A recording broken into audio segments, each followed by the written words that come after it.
All right, I think we're live, and we are. Let's go, Silver Wolf AZ. What is up? All right, we are here for the annual tradition of the TCR NFL Draft live stream. We're just hanging out. We're going to talk picks. You all know me if you're tuning in. I think I'm Joe TCR. But let's go. Everyone introduce yourself. Let's start with our good buddy Kevin from across the pond. Good morning, I should say from here. It's been a minute, but I'm back. I'm really glad to be back and looking forward just to hanging out and talking first round of the draft. And Kevin does a podcast. Let's talk Cardinals. He's been on TCR before, so it's really good to have you back. Then we have Brian, who you need to. Is it Gazornik? Because I think you it was Gazornik. Which your fictitious made up name? What is the pronunciation? Yeah, it's the latter, Gazornik, but it doesn't matter. It is a fictitious. See, that's what I've been name. saying. Okay, that is correct. I'm the rabid Cardinals fan embedded in the Great Northwest, deep in Seattle territory, spying on the enemy. I think the next person, Drew, is the only Cardinals fan here who's actually in Arizona, right? I'm the lone representative from the state of the team that we're rooting for. I love it. I will take it. I will wear that banner and I will carry it as proudly as I can for everyone. Woohoo! All right, so we're all hanging out. We're just going to talk Cardinals, and Drew will let you explain in a minute. Drew's got kind of a thing he's doing here, it's sort of a tracking of mock drafts. But before we start, I want to actually ask a question. I think we all know who's going number one, so we don't even have to get Cam Ward. I think that, it would be very surprising if he doesn't. But I told you I had a question I wanted to pose for you for fun. And also, if you're watching the chat, I would also like you to kind of go to share what your thoughts on this. Wait. Let's see. I want to make sure. Hey, are we live or is it? I want to make sure because now I'm getting an error message. If you're in the chat where you can see us live, let me know. Sorry, I've got an error message here, and of course it's saying we're okay. Hello in the chat. Do you see us? Do you see us? Technical issues. Woohoo! Make sure. Yeah, we're live. Okay, good. Thank you, Corey Ritzy. Okay, so here's the question I have for you. In a universe where the Cardinals traded their entire draft to move up to number 2, it's not something I want them to do. It doesn't make any sense. But in a universe where the Cardinals traded up to number 2 and Cam Ward's off the board, who do you hope they're taking in that universe? Abdul Carter. Okay. Didn't even have to think. No, I don't have to think about that one. What about you, Kevin? It kind of does make you think, would you go for Travis Hunter and play him as a corner? But I'd go Abdul Carter. Yeah, get that premier pass rush. Yeah. I think there are enough good corners in the draft that you can miss on a Hunter and find good starters, later on. Yeah, well, I agree. I think obviously the two corners we were talking about previously, I think both Will Johnson and Jalen Barron both suit us perfectly in terms of that heavy zone. So yeah, I'd be inclined to say Carter. What about you, Drew? I mean, I'd like to try and go controversial and go with a different player, but no, it's Abdul Carter. Like he's by and far away the number one edge in this class. And while I think, like, if you're trading all your picks, you don't have anything else to get a cornerback or anything else for that matter later. But still, that's the point. Like, it doesn't matter. You just got to get the best player at that point. And I just feel a little bit more comfortable with Carter, even though you do know that there is a high likelihood that he may not start the season. He may start on the PUP list with some of the injury concerns he has. So we'll see about that. But it's still him for me. Running team with this class, to be honest, though. Yeah. That's probably the pick for me too, right? Get the edge rusher. We'll quick say hey to some of the folks. We got Dana who's going to be in and out of the chat, so thanks for hanging out with us. Where's Bruce Buffer when you need him? What's up, Fred C? Appreciate you hanging out with us. We got Mikey Desert Cardinals. Mike Green is who he'd want. He thinks Mike. He doesn't want Abdul Carter. Mike Green is better. Mike Green might be better, but there's the off the field stuff that is serious stuff, right? So don't want to get into all that, but Brian, we got Brian Abdallah hanging out with us. Thanks for being here, Brian. And then we got Arthur saying Hunter, so he'd go Hunter, right? Which is a really enticing kind of pick, right? So, yeah. So, Drew, why don't you real quick explain what's going on here with this Excel spreadsheet? We were chatting beforehand, and you tried to explain it to me, and admittedly, my late onset ADHD was like, you lost me. But just give us the big overview of what it is, and then explain the detail. So this is something I came up with a couple of years ago, and I just something to do in between picks and stuff to have fun. I haven't done it the last couple of years because I've been doing more streams and stuff, but I decided to bring it back this year. What this is we got 6 different mocks in here. There's the first round mock that the TCR group did on Monday. Then there's Benjamin Albright, Peter Schrager. I can't even remember everyone else in there, but we'll get into that later. Point is it's basically a scoring competition, and we're going to be you earn points for draft picks and getting things correctly in this draft. There's different ways to score points because the draft is crazy and not everyone's going to get every single pick to the right team in every different scenario. So there's different ways to score, and those scores accelerate. That was a suggestion from Brian Abdallah in the chat there that I actually really like, so I added it in. So the way the kind of scoring works on this is in the first round, in the first top 10, in the top 10, a mock draft will get 1 point if they get the position that the team targets correctly. So if a team picks a wide receiver and you picked wide receiver A, but they picked wide receiver B, you still get 1 point because you got the right position. You get 2 points if you get the right player at the right pick to the wrong team. So a really good example for that is in this whole Chicago-Jacksonville potential trade-up scenario. There's a lot of these mocks that have Ashton Genty to Jacksonville at number 5. But if Chicago trades up to number 5 and takes Ashton Genty, you got Ashton Genty at number 5 correct, but it was to the wrong team, so you get 2 points. Somebody in that scenario then has Mason Graham to Jacksonville, and they trade back to 10 to take Mason Graham and take him. You get 3 points because you got the right player to the right team, but at the wrong pick. Then next pick comes, then we roll around to, that would be the next pick then, to San Francisco at 11. Say they take Shamar Stewart. You had Shamar Stewart to San Francisco at 11. You get 4 points. So the short version is there's this whole system for points. I was joking beforehand, if anyone knows Parks and Rec, it's a little bit like Cones of Dunshire, just like this really complicated, but you're keeping track for accuracy. And there's some different levels to that having to do with directly picking the right team, the right spot, or the right player, but the wrong spot, or the right team, but the wrong spot. And you're going to keep track of how our mock compares to some of these mocks from national media folks, right? That's the big picture. Is that correct? Yes, that's the big picture. That is correct. I mean, I got too much into the weeds there trying to explain it. But yeah, that's right. That is a better overview of it for sure. And I teach for a living, so I kind of I know how to distill things into bite-sized pieces. Okay, that makes sense. Okay, cool. Well, we're gonna put the tracker up here, and every once in a while we'll pop in, and you can kind of get us up to date on the score. Real quick in the chat, we've got Brian saying, "I'm just a man in a dream for Walter Nolan." That's what he wants. And Clay Matthews saying the Bears still suck live, right? So that's awesome.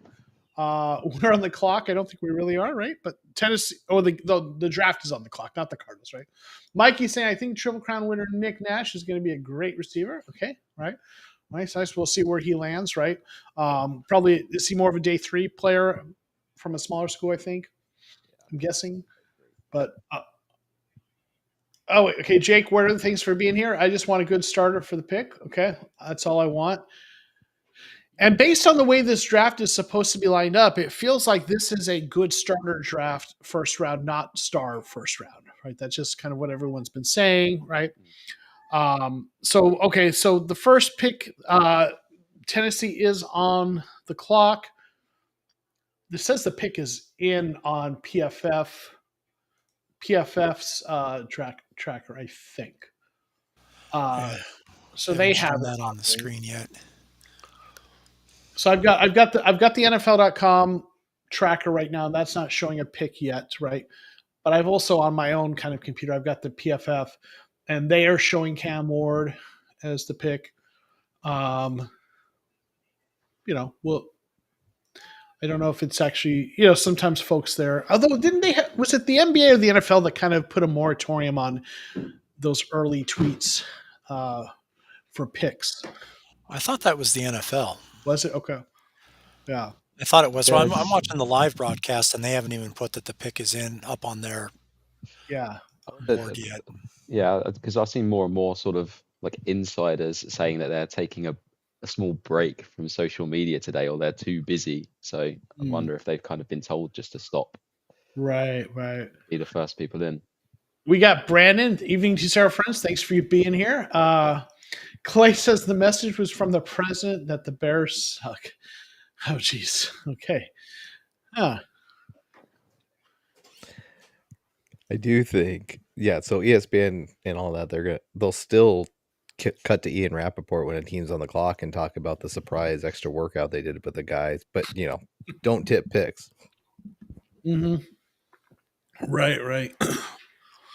So Cam Ward, the PFF's player comp for him is Ben Roethlisberger, which is kind of interesting. A lot of people are saying, he's a really good quarterback. Will have occasionally make just a mistake that you're like, what did you do? But he's good enough to kind of make up for it. What are your all thoughts? Anyone on Cam Ward? I haven't looked at the tape really. I'm more of a PFF analytics guy than the tape guy, but I know like Drew, you like to. And so, anyone have any thoughts on Cam Ward? I think making a decision to sort of. Oh, Kevin, I think we're having mic issues with you, my friend. Not again. Uh-oh.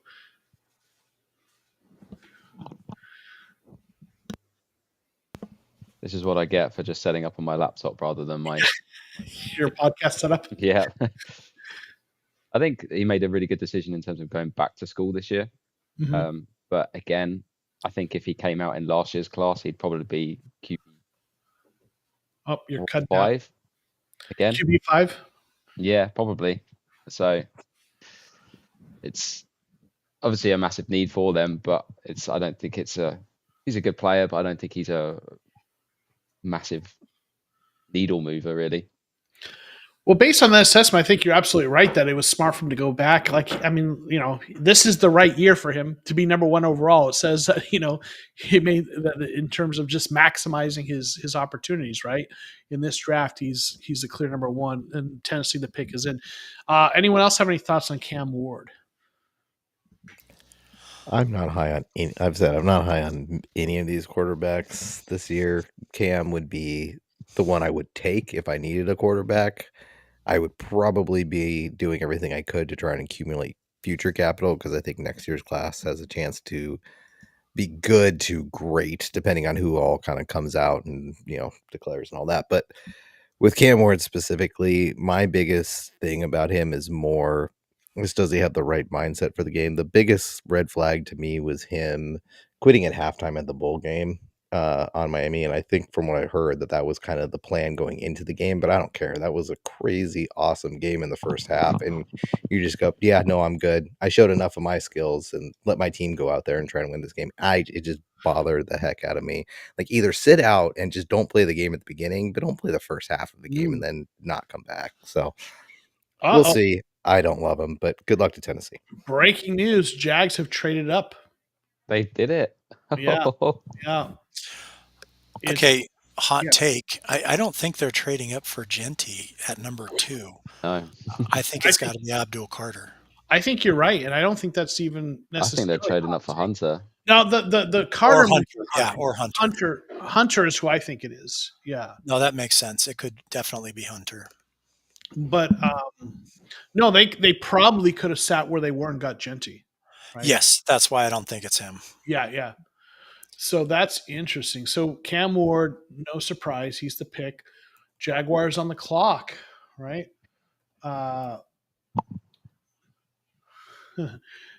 Do we see Chicago try and trade up now? to get Gentry because they think the team that was most likely to take Gentry before them took them. I mean, I think I'm curious who Cleveland's going to take at 5. I mean, they're maybe an offensive lineman, maybe I don't know. Like if you're the Bears, who are you worrying about taking Gentry? The Patriots? The trade. Browns are trading the number 2 overall pick, a 4th round pick, number 104, and a 6th round pick, number 200 to the Jags. Jags are trading the number 5 overall pick 36, and pick 126, and their 2026 first round pick to the Browns. A future first round pick. I mean, that's not like an unrealistic or unreasonable haul in a vacuum to move up those amount of spots. But in this draft, when you're not going up for a quarterback, that just seems like, wow, the Jaguars must really, really believe in, we're assuming, Hunter. We'll see who it ends up being. That's a future first. Do you really want to get, like, whoever they're going to take at number 2, they need to really, really believe in him to be a major difference maker, more than they could have got where they were sitting at number 5, to give up next year's first round pick in this draft. Wow. I do want to point out this is a good example in my dumb little game that I'm about to be. If Hunter's the pick for Jacksonville, I'm about to be the only one to score points for that, because I had Hunter going to Jacksonville at 5. It just happened to be trade up at 2. Boom! Yeah. I'll take that. No one's getting points for him being the number 2 pick, though. Oh. Okay, yeah, touche. Everyone's scoring, but I'm scoring the most. Okay, you're getting the most. See, come on, you got to know the rules of Cones of Dunshire. If you're the Cone Master, is that what we're going to call it? The leader of the Cones of Dunshire game? I don't even know my own rules. Yeah, come on, man. Come on. Okay. Well, this is already shaping up to be a lot more exciting than what I was actually thinking this was probably going to be this time yesterday. So right, everyone thought it was going to be really chalk and predictable. Really did, yeah. I thought this was going to be a really sort of like traditional stick and pick draft, but from what I've been seeing and reading in the last sort of 24 hours, and it's already who's that next to Travis Hunter? Is that what's? I'm not a rap guy, but it looks like a famous guy next to him. Wayne. Lil Wayne, is that who it was? I believe so. He's a huge Packers fan. Is he? Okay. Interesting. All right. So who do we think? Okay, well, who do we think?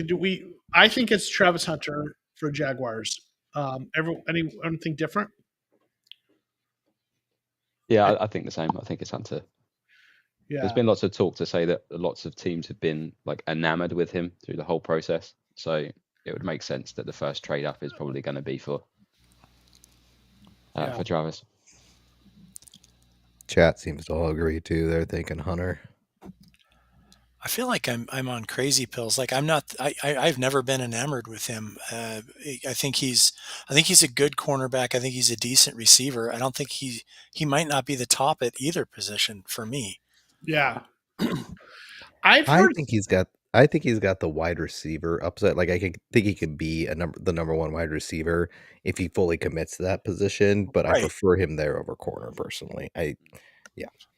But would you rather have him or like a Golden or Egbuka or depending on which? Yeah, I just think this is such a strange move. I know Liam Cohen obviously has come in to sort of try and fix the Jags, and obviously you want to try and replicate that high octane offense, but you could have just stuck there and taken a blue chip running back who would open up everything for you. But to give up, your first next year, you're already sort of hamstrung yourself in your second year in charge.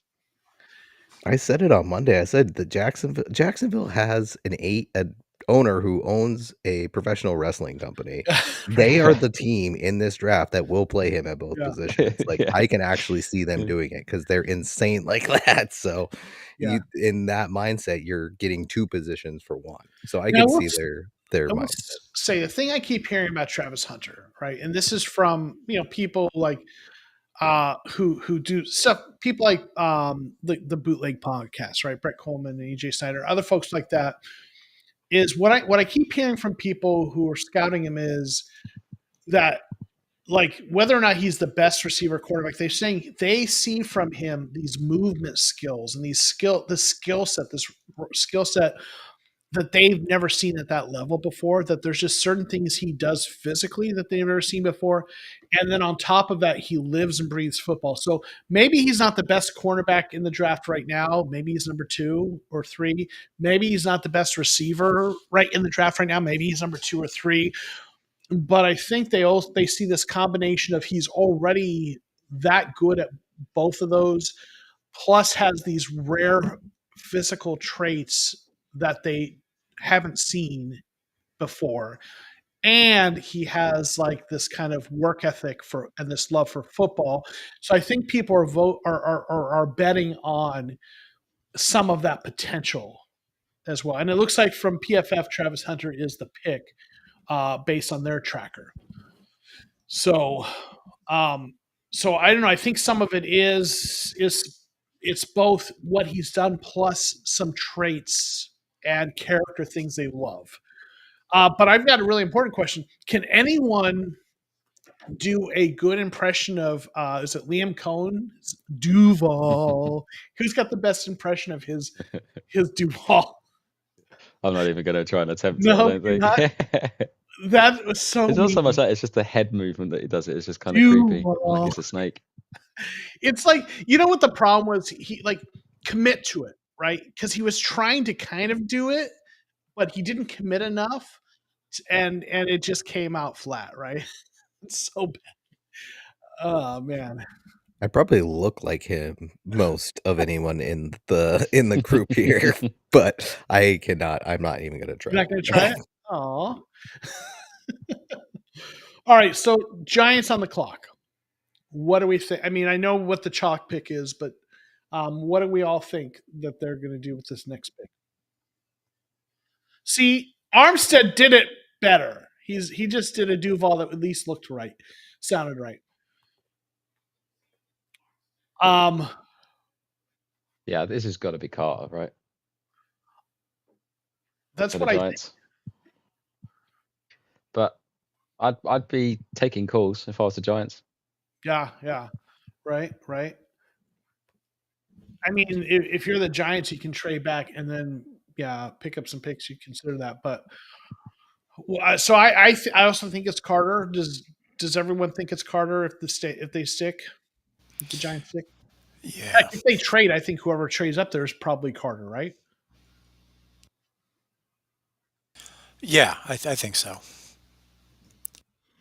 Yeah, I definitely think I don't think they love Kayvon Thibodeau, and I think they'd be happy to get kind of an upgrade over him. So Carter loves football, and Kayvon, there's questions about that, and they've had him in the building for a couple of years. So exactly, he's in a contract year now, isn't he? So I think they'll probably be looking at fielding trade calls for Thibodeau for the next year's draft, perhaps, because the interesting thing is going to be how he's a bit of a diva, isn't he? So how are you going to sort of manage that in the building now that you've just spent, presuming it is going to be Carter at the 3rd overall pick, and he comes in and he's your number 1, I guess, or number 2. They've also got Brian Burns there as well, haven't they? So that's quite a D line on paper. Yeah. A lot of people saying they'll trade or they'll look to get rid of Kayvon, right? Those reports came out earlier in the week that he may be on the trade block if they end up getting. Well, they just said that in general, but I think that was indicative of them going Carter in this scenario. Travis Hunter looks excited though.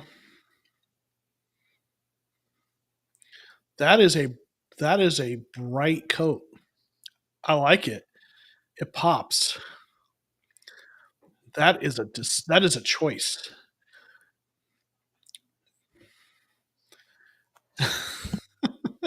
The crazy thing is that's probably not even in the top 10 in the most ostentatious outfits we've seen at the draft. Robert does not like the trade. Looks like the Browns just robbed the Jags. What a horrible trade. I mean, and again, I would probably agree that that's just a lot to give up for a non-quarterback in this draft. And, they clearly believe in Hunter. And I do think he's going to be really good, and we'll see which side of the ball. I mean, he says he's going to, he's insisted in playing both. We'll see which he plays more. And I do think I just don't know how you can play both. Like you could probably put small packages in there where you could be sort of like a specialist at one of the positions, I guess, to do a certain thing. But I just don't think at this level that the amount of prep that you need, you can play both sides of the ball. Like I just don't I see think how you're that's right. going It's to going to happen. have to be packages, right? And really, the bigger question is which is the base position and which is the package position. You know, the conventional, you would think cornerback is your base position and then receiver packages, but there have been people talking about the inverse, right? That he play receiver and then occasionally in at cornerback. So that's going to be interesting to see. Earlier in the draft season, people were kind of saying, you know, that they thought he was going to be a cornerback because it's harder to find a lockdown cornerback than it is a good receiver. But I don't know. It's going to be interesting. It would be very interesting to see how they use him. I think Jacksonville uses him corner primarily first and with wide receiver packages, even though I think I've said it the other way. And I think that I thought the other way was more likely if he was going to do both or just be a receiver, at least at first. I think with what their needs are, they have a stronger need at corner and they've got their number one in Brian Thomas Jr. They just need somebody to kind of come in that can do things in specific packages. So I think at first anyways, I'm expecting them to play him at corner primarily. I agree with that. I think that's the route they'll go. Yeah. I mean, that makes the most sense because like cornerback is a position you can't go halfway in. You have to have really big time prep to know the schemes and the system and to, you know, kind of study the tape on your opponents. Receiver, you know, you can put a few packages in where you know your routes and you know but it's a lot more just run your route and use your skill set to beat your man. You don't have to, if they're not giving you a lot of option routes and stuff, you don't have to do as much of your. And I'm not trying to make it sound like he doesn't do he's not going to do film study. It's just you only have so much time for that, right? So if it makes more sense that corner would be the position you commit your study and your prep and your research and your film study to be good at that because you need to know the defensive scheme and the tendencies of the guys you're playing cornerback against.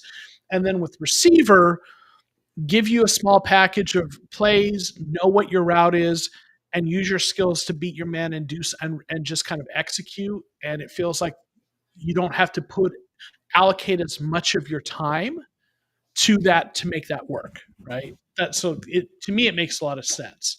Robert saying Hunter should main the quarterback, then red zone scenarios we get snap out wide receiver. Yeah, to me that just seems like the most efficient use of limited amount of time that a human has to prep. So, but we'll see what they do, right? So the PFF thinks the draft tracker does say Abdul Carter is the pick for the Giants, right? So that feels like not really a surprise. No, I think the next pick could get interesting. For the Right. longest time, it's been Will Campbell, right, the LSU tackle, but there have been recent mocks that have linked them to Membu instead. Right. They definitely need to protect May. I do kind of see them going tackle here. Oh, Aaron Van Buren, Hey. star of stage and screen and local news. We saw your tweet, my good friend. And no, all jokes aside, dude, thanks for tuning in while actually there. Like you were there at the party, at the draft. Aaron Van Buren is at the draft in Green Bay. And he took time out of his like being there at hallowed ground, right? To message us and tune in. So, like, all jokes aside, dude, thanks for doing that, man. It just mean a lot that you actually thought of us while you're there. So, I hope you're having a great time at the draft, man. So, Aaron Van Buren, our good friend, is live at the draft tuning in. So, thank you, my friend. So, next is the Patriots. So, like you said, Brian, like everyone, like, you know, Will Campbell's kind of been who everyone has talked about, right? But Membu, there's been kind of some talk of maybe he is the guy. And, you know, a lot of that has to do with the fact that Campbell's arms are a little shorter, right? But, you know, that's the thing they talk about with tackles. Some people have said that, you know, if you have good movement and you stay in front of your guy, you can kind of make there's a word I'm looking for, compensate for that not having as long of arms if you're really good. But there is a lower margin of error, right? You have to be really good with your movement. But he is, right? So he's a guy who could do that.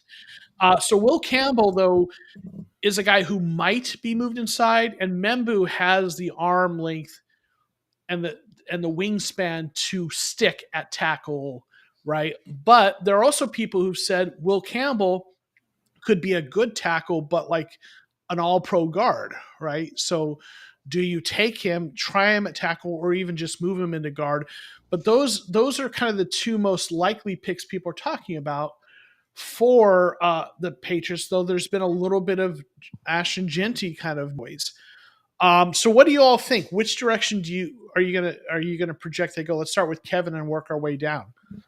I think you play him at tackle.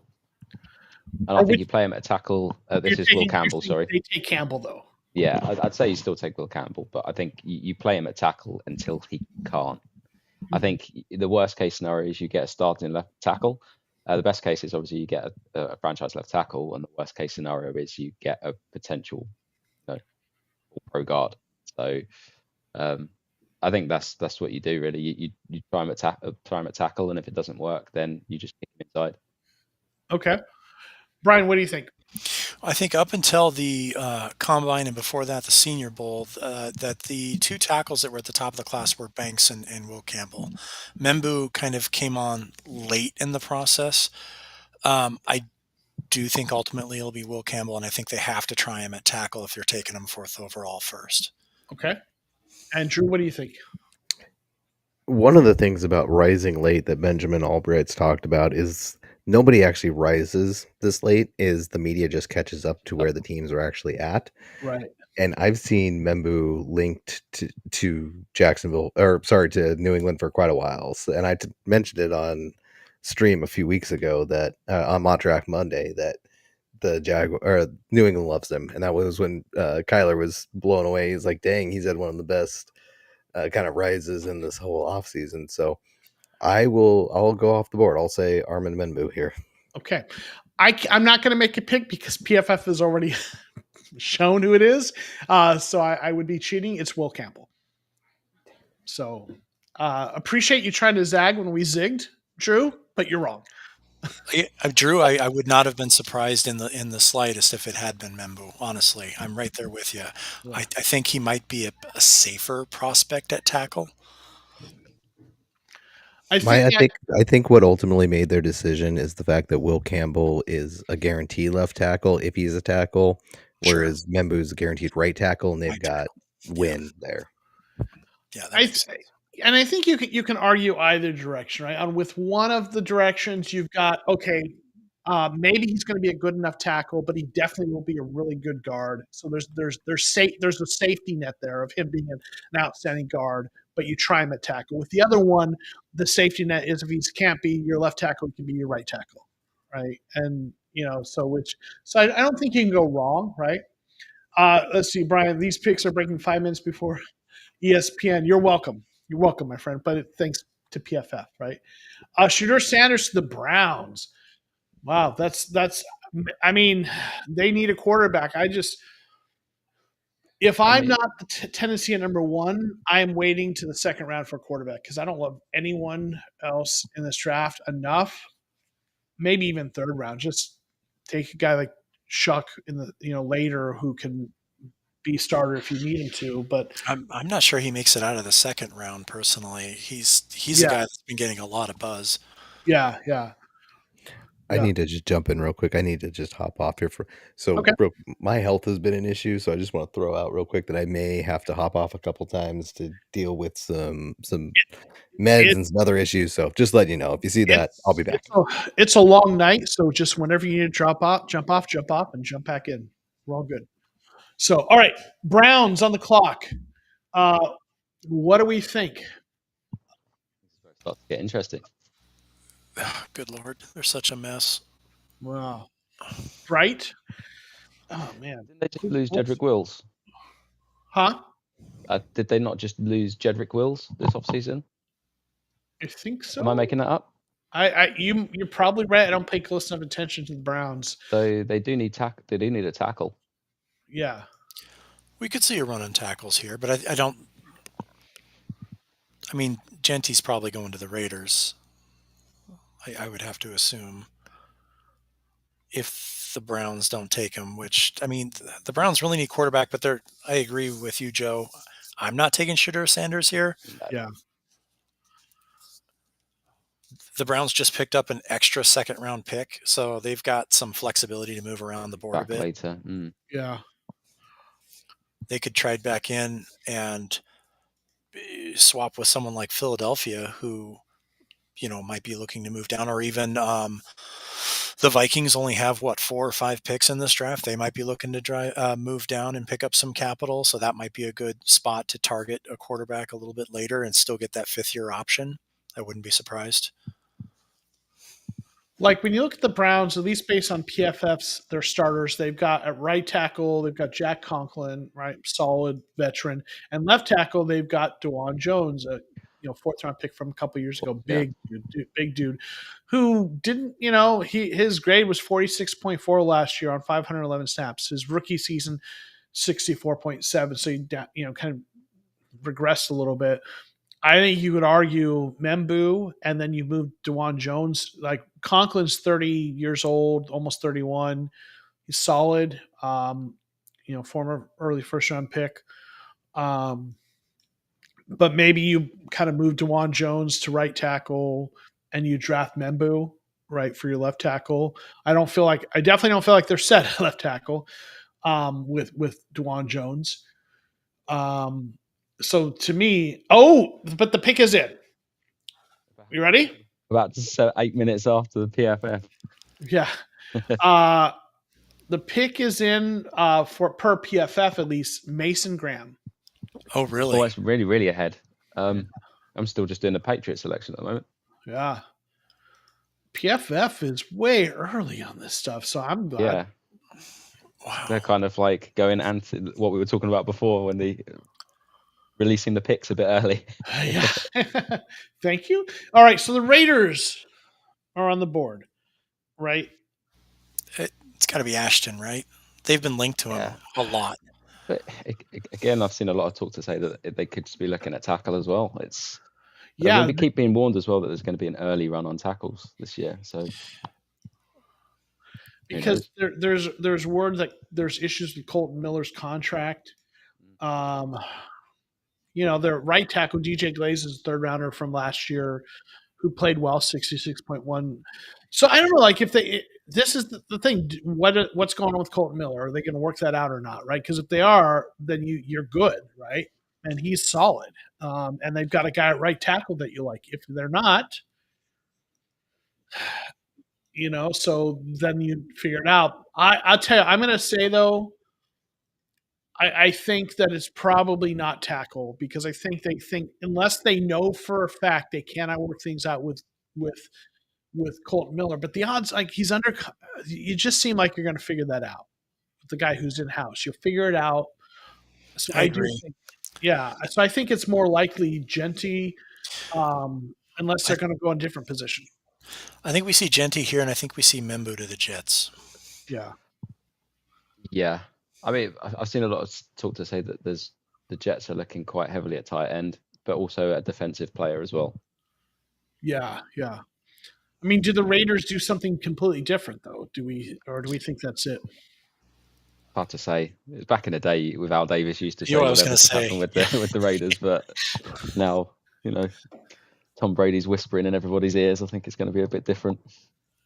Yeah, it's a valid point. I forgot Brady's there. That brings a whole new angle to things. Maybe some more sanity in the building. The graham cracker. Jeez. Dana's saying, pull a Falcons. Take a quarterback. Yeah, early. Robert saying Brown's looking to trade down again. You know what? That I could totally see that, right? But they didn't. I guess so. But called it. Damn, this is too early. Can we talk about Garrett and Graham? Sweet AG's that's quite the combination, right? Raiders has to be defense if it's Pete Carroll. Okay, so do we think that maybe? Yeah, I mean, maybe Pete Carroll does want to do something different defensively. Graham to the Browns, anyone but the Niners. Yeah, right. So, Raiders. What do we think? I know we've kind of talked about it. Kevin, what's your pick for the Raiders? What do you think they're going to do? I think there's been too much heat around it. I think it's going to be Genty. Genty. Yeah. What do you think, Brian? I agree. I think it's got to be Ashton Genty. I think if you want to help out your quarterback, get a dynamic runner that can take it to the house anytime he touches the ball. He's going to get you in the second and reasonable third and short situations pretty readily. I'm gonna, just to be different, I'm gonna go completely different direction. Janae Barron. I'm just taking a shot here. He's a zone corner. Pete Carroll comes from the Tampa 2 originally, and then he played a lot of cover 3, but he zone with that. And I wonder if he just, he had the Legion of Boom, and wonder if he wants to have a really great defensive backfield. And he had some great defensive backs in Seattle, right? Even later, like even after the Legion of Boom, like Witherspoon, guys like that. So I'm taking a chance, taking a shot here, see if we can something different. So probably will be Genty, but I'll throw out two names. It's gonna be one of these two guys. Okay. It's either gonna be Armand Menbu or Kelvin Banks. Okay. And Kelvin Banks. I saw Pete Carroll's tweet. I saw him hinting at the pick. He's either trying to throw people off of who it is, or I'm sorry, it was an actual puzzle. By like a 70-year-old man. What did he say? He was doing some like cryptic messages, and he said, okay, some draft day clues, and it was Will Smith who was went to go live with the Banks family, and then the next tweet was the 3 guys from the Office Space doing a Texas shootout, which is where Banks went to college. So right. Ooh, that's deep. I like it.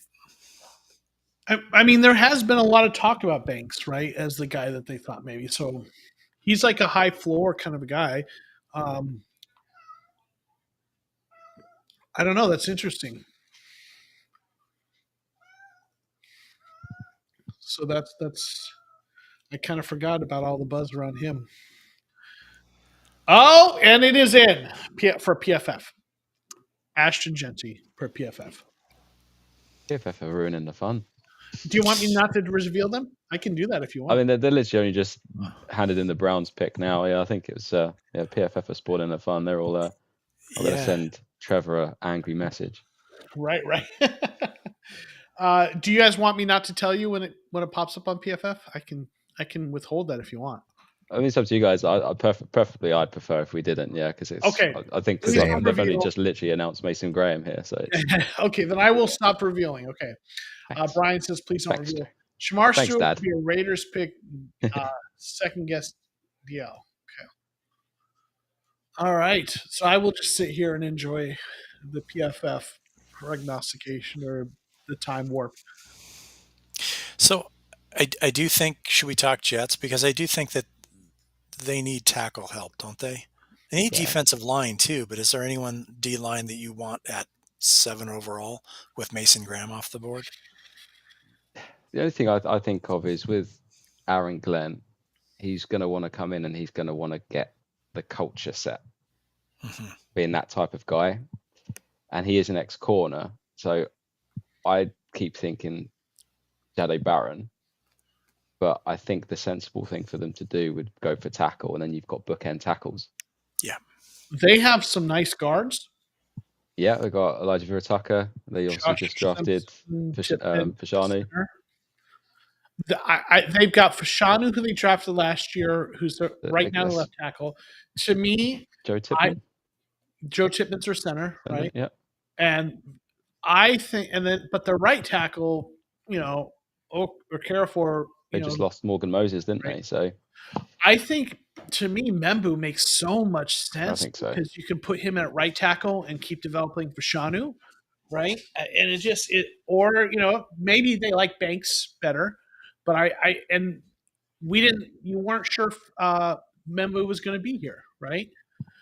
Like the fact that Membu is still on the board, I feel like Membu would just make so much sense for the Jets right here. And whoever you're going to draft at quarterback next year, maybe day 2 this year, to develop, you want that offensive line to kind of be good to go for him, right? And they've got some nice players other places they've got some nice players on this roster, and then yeah. Just a quick update, and I can share the full game board after like the 10th pick. We can share it after like each tier, but just as a quick update, we're beating the experts right now as a group. Woohoo! Mikey likes the reveals. I do too, but I guess we're outvoted. So, Robert Moore, man, I love hearing all pro analysts talking long snappers on their predictions, or L's, like losses on the predictions. I think he means L. I think it's L's. Okay, yeah. All right.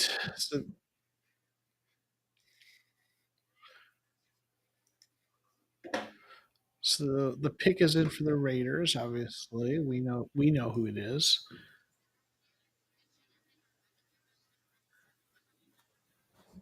It's always fun to see the Ashton Genty highlight package again, though. That guy's fun. Yeah. Man, he's gonna.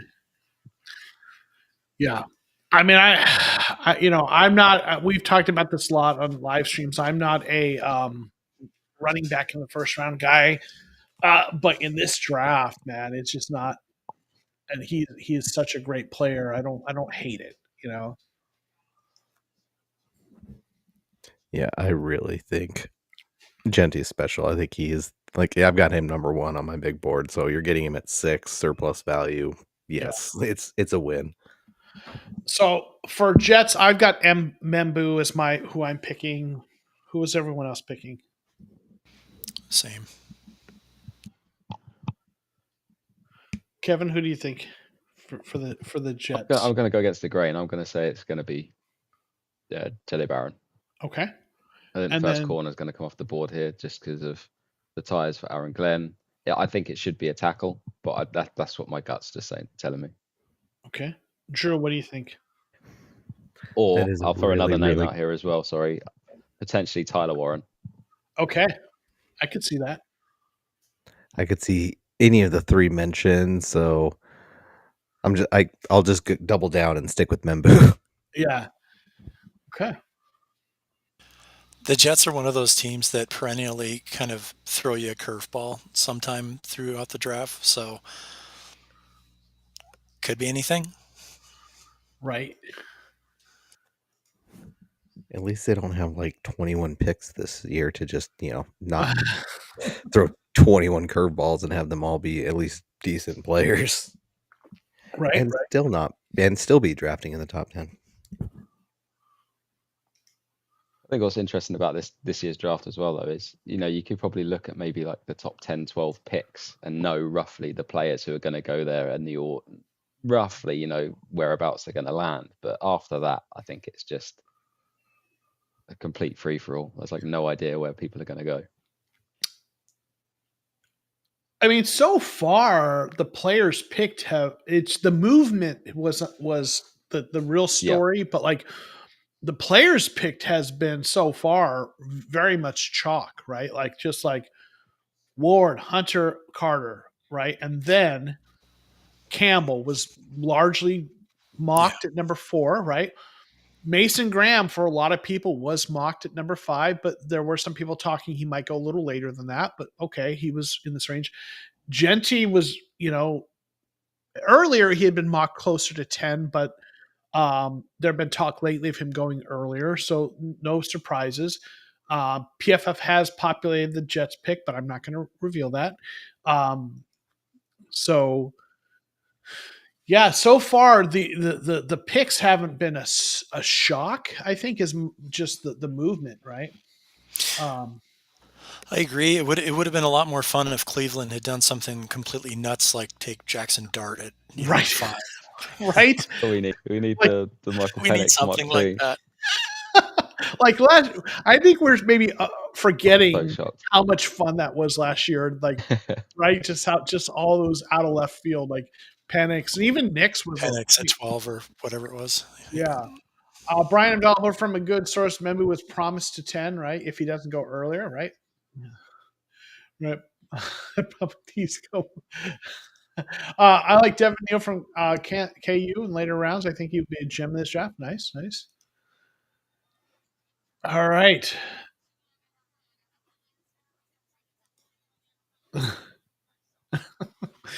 All right. So it's got to be so hard for you right now, Joe, because you're like, I know what I want to talk about, but I can't. oh no, I'm good. I'm good. So with the Panthers, assuming they stay on the board, right? What do we think? I think the pick I think everyone's probably put in pencil a lot of the time is Jalen Walker, but I also think that this might be a landing spot for Walter Nolan. Okay. What say you, Brian? Those are the exact two players that I have penciled in for that spot here. I think it's going to be one of those two. I think that I don't think I can pick between the two. I do think it will be one of those two, though. Right. Drew? I definitely think Jalen Walker, but if it's not, the other one that I'll say is my backup is Ted McMillan. So I'll give myself half credit if it's McMillan, but I think it's Jalen. Okay. I'm going to stick with who I picked in our mock draft, and that's Tyler Warren, the tight end.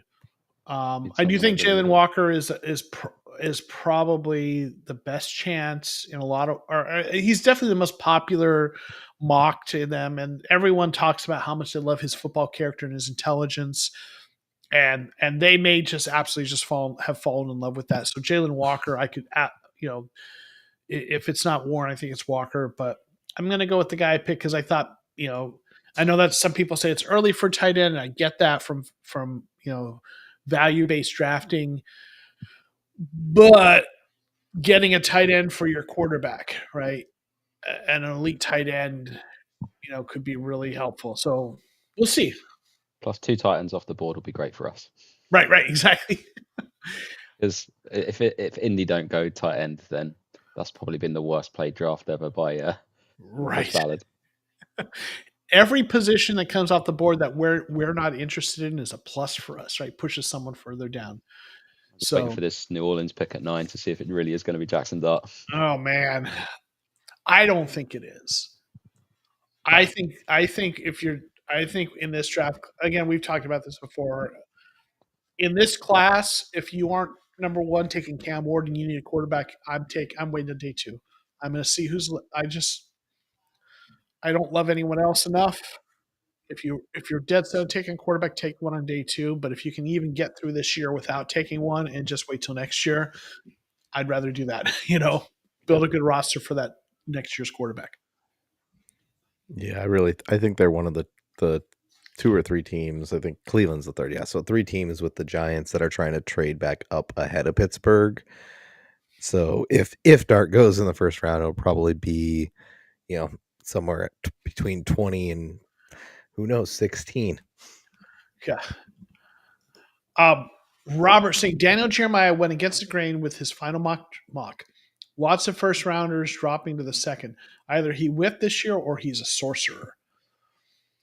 I mean, we're going to see how he plays out. And Drew have you updated the scores on this, Drew? I have updated the scores. We are at where are we at? Sorry. Our group is currently leading with overall accuracy score of 15. Wow. If you just look at the individual picks between us, which I did break down, even though, we got way less picks than everyone else individually. So I've got 7 through 2 correct scoring picks. Kyler's got 4. Aaron's got 0 right now. And Joe's got 4. Can you make that bigger? Just that go down, go ahead and back down to the score. I forgot where you were at, but make it bigger. Yeah. Mikey's saying, I like Harold Fenton from Bowling Green. I think he'll prove to be the best in this draft. Can you just kind of, zoom in a little bit on that? Are you able to? And on the bottom right, there should be a plus thing that lets you make it bigger. Oh, well, I like doing it the hard way, apparently. Of course. There. Listen, the interesting thing about Windows stuff is there are 12 ways to do the same thing, right? So pick the one that works for you. Yep. If you want to, if you want to make it difficult, then go for it. All right, we are 1 point ahead. Ben, Daniel, Peter, Albert, Mike. Okay. So we're 1 point up. The experts are they're not doing bad. They started off strong, like, pretty expected here. But the last couple picks, I think, they've tripped them up, and we scored some points from our side just for some accuracy. Kyler got the 4 for getting Genty to Vegas, and then I picked up the 3 for getting Hunter to the right team in the trade back. So nice. And they've announced it. So Membu was the pick, right? So I'm not revealing anything now. Made a right decision for once. It makes sense. Each year. I just think that's the smart pick, right? I think they've done that quite well, actually. They've timed it quite well in the sense of you take a tackle each back-to-back year, and obviously see what happens with this year if they really want to sort of run with Justin Fields moving forward. But again, next year's quarterback class is going to be good, so that's probably the time that you reinvest at that position. All right, so let's see. Membu is there populated on this screen. Let's see if I can just make this bigger, can't I?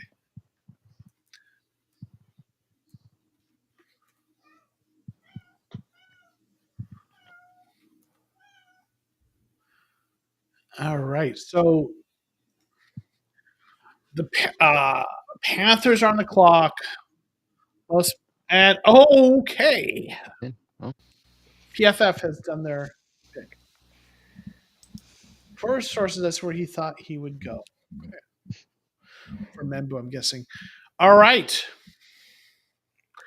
I trust Brian on that one very strongly. Yes. Trust sources. Trust me, bro. Okay. Boy, I really do want to talk about this one, but I'm not. So, all right. So that tells me it's somebody that none of us have said yet. Is this? Oh, I know who this is. This is Shamar Stewart. It's not. I have the tracker up too. Yeah, it's not. Somebody did mention this name. This wasn't an unknown. Yeah. It's interesting. Oh, I'm going to take it. My source on that isn't trust me, bro. Okay. Trust me, bro. You do trust your bro. I wonder if there's a Twitter at Trust Me, Bro. There is a Trust Me, Bro show. Trust Me, Bro. There's okay. If not, that was one of the biggest missed opportunities in social media history. Right. Sources, Trust Me, Bro. I'm going to start tagging him in everything now. All right. So Saints going to be the next. I know we're not revealing who. That's got to be Kelvin Banks. They should have to go tackle. Yeah, I think they'd go tackle. Okay. I think it's the smart thing for them to do. They could go, obviously, like edge rusher as well. But I think Kelvin Banks still on the board. You drafted Fuaga last year. You move him back to right tackle. Then you play Kelvin Banks at left tackle. And again, you've got 2 great tackles. Yeah, Trevor Penning, who they did not do his 5th year, right? Yep. And he's been a disappointment, right? You can try moving him inside. That's who I had on. That was who my pick was Banks in our draft. I think Robert knows who Panthers took, right? So when we look at the Saints, I'm looking at their PFF grade, just their team. And they could use a tackle. I just gotta say, the Patriots have been the poster child for just the team that just seems to keep kicking the can down the road with the salary cap, and they're always every year in and year out there in Every year. cap hell, right? Every year you ask who has the worst cap situation, the answer is always the Saints. Like I say this like sometimes when I'm teaching, like you know how like in Sunday school, if you don't know the answer to the question, just say Jesus, and like 8 out of 10 times you're right. You know what I'm saying? Like I like you just if you don't know the answer, just say that. If the question is who has the worst cap situation, just say the Saints, and 8 out of 10 times you're right. You know what I'm saying? And if they're not the worst, then the top 3. Like, and if it's not them, it's the Cleveland Browns. Right, exactly, and they've earned that karma. But like, if there's part of me in another universe that would love to be the general manager of the Saints with free reign to fix that shit. You know what I'm saying? Just completely take 2 years to get clear the decks of all those contracts and build through the draft and redo it all the right way. Yeah, Saints have the biggest head can't work. Yeah, right. But so I'm going tangent over. The Saints just they have they have some nice players, right? But you could go almost anywhere. So Cam Jordan is getting older. Yep. Do we see this as a potential pick for his heir apparent, or what they hope to be his heir apparent? And from a tools measurable standpoint, is that maybe Shapar Stewart? Maybe. Like if I'm the Saints, I'm probably going a guy. I don't trust Shamar Stewart with like I hate to say it's the best team for Shamar Stewart is the 49ers because they've got the defensive line coach who can actually get the most out of him, which is why I hope it does not happen. Right. I just don't want him on the board when we pick. That's all I really care about. So I'm going to keep calling him out occasionally. We got AVB can finally get back on. So many people here that sub data was not working. Dude, thanks for jumping in again. Yeah, when will the Saints ever get out of cap hell? So Ted McMillan. Oh, David Tepper's gonna David Tepper. Yeah, right, exactly. David Tepper gonna that is a David Tepper pick all day long. AVB, we're glad you're back with us, buddy. I appreciate you, man, and I hope you're enjoying the hell out of that. Oh, man. Okay. So Saints, right?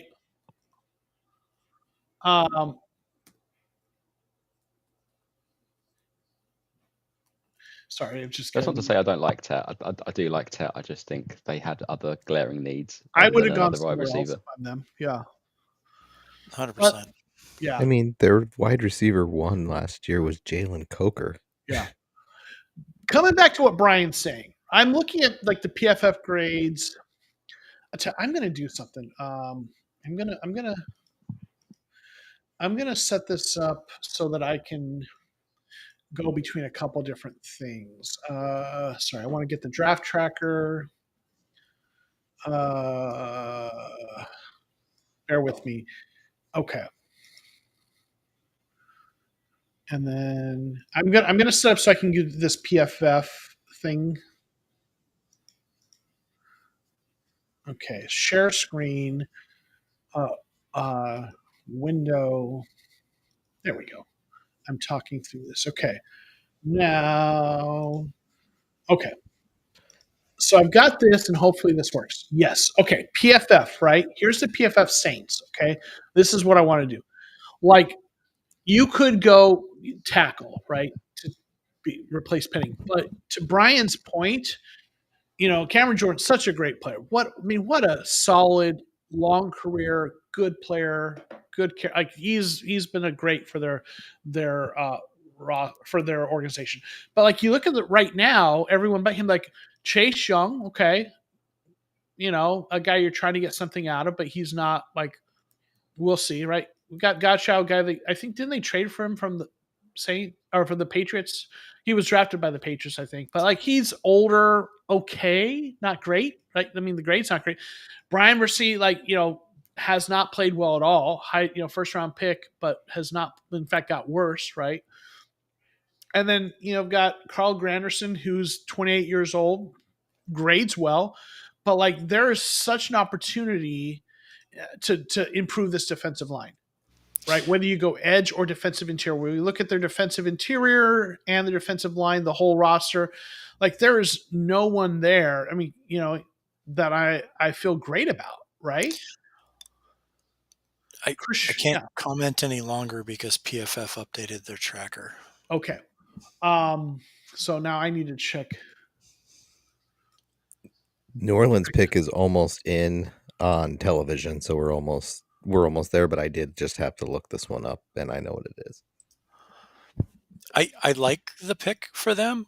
I'm not going to tip it on the stream, but okay. I can't remember if we mentioned this though, so I'll be eager to. We've talked about the find position. out. Did we? We have talked about the position. Okay. I will say, looking at kind of their lineup with their needs, right? There's so many directions they could have. They could go defensive line. They could go tackle. They could, they got some nice receivers. I wouldn't necessarily go there, but you could go cornerback, right? You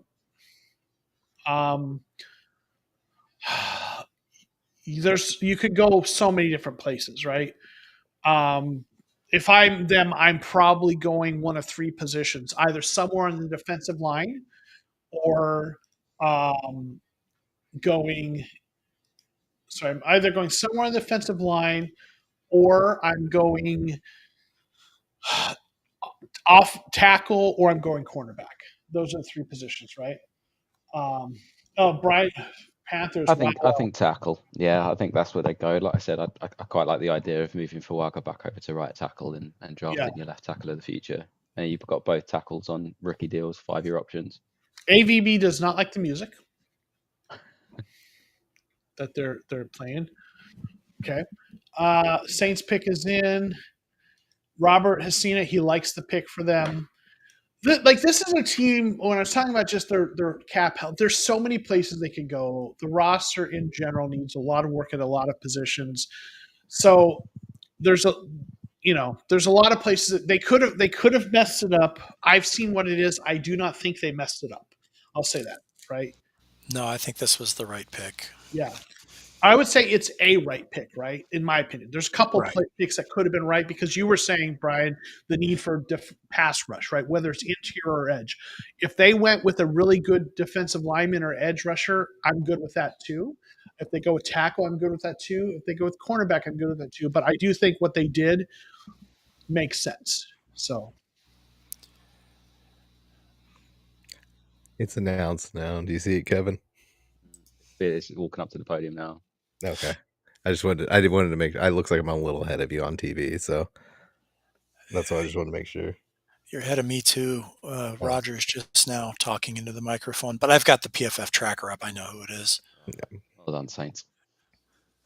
Yeah, I think that's the right pick. That's like Joe said. I don't think they could have gone wrong there. I think that's the best move. Like I said, you've got two. Yeah. I like Fuaga as well. I think he would be better suited at right tackle. And you've got both your bookend tackles on rookie deals. I think that's a really good building block for building a good team. Now, obviously, go get your quarterback. Yeah, and tackle's a position that they longer careers if you hit on one. So you're going to have to rebuild this team some. So this is a player who can be there through the rebuild and when you're hopefully contending again. Fuaga was from Oregon State last year, right? Yep. Did he play right tackle there or left tackle? Because in my head, I had him as a right tackle. He was left. Okay. Yeah, he played right tackle at Oregon State, and they moved him over to the left. That's what I thought. Okay. So here's the question: Bears on the board.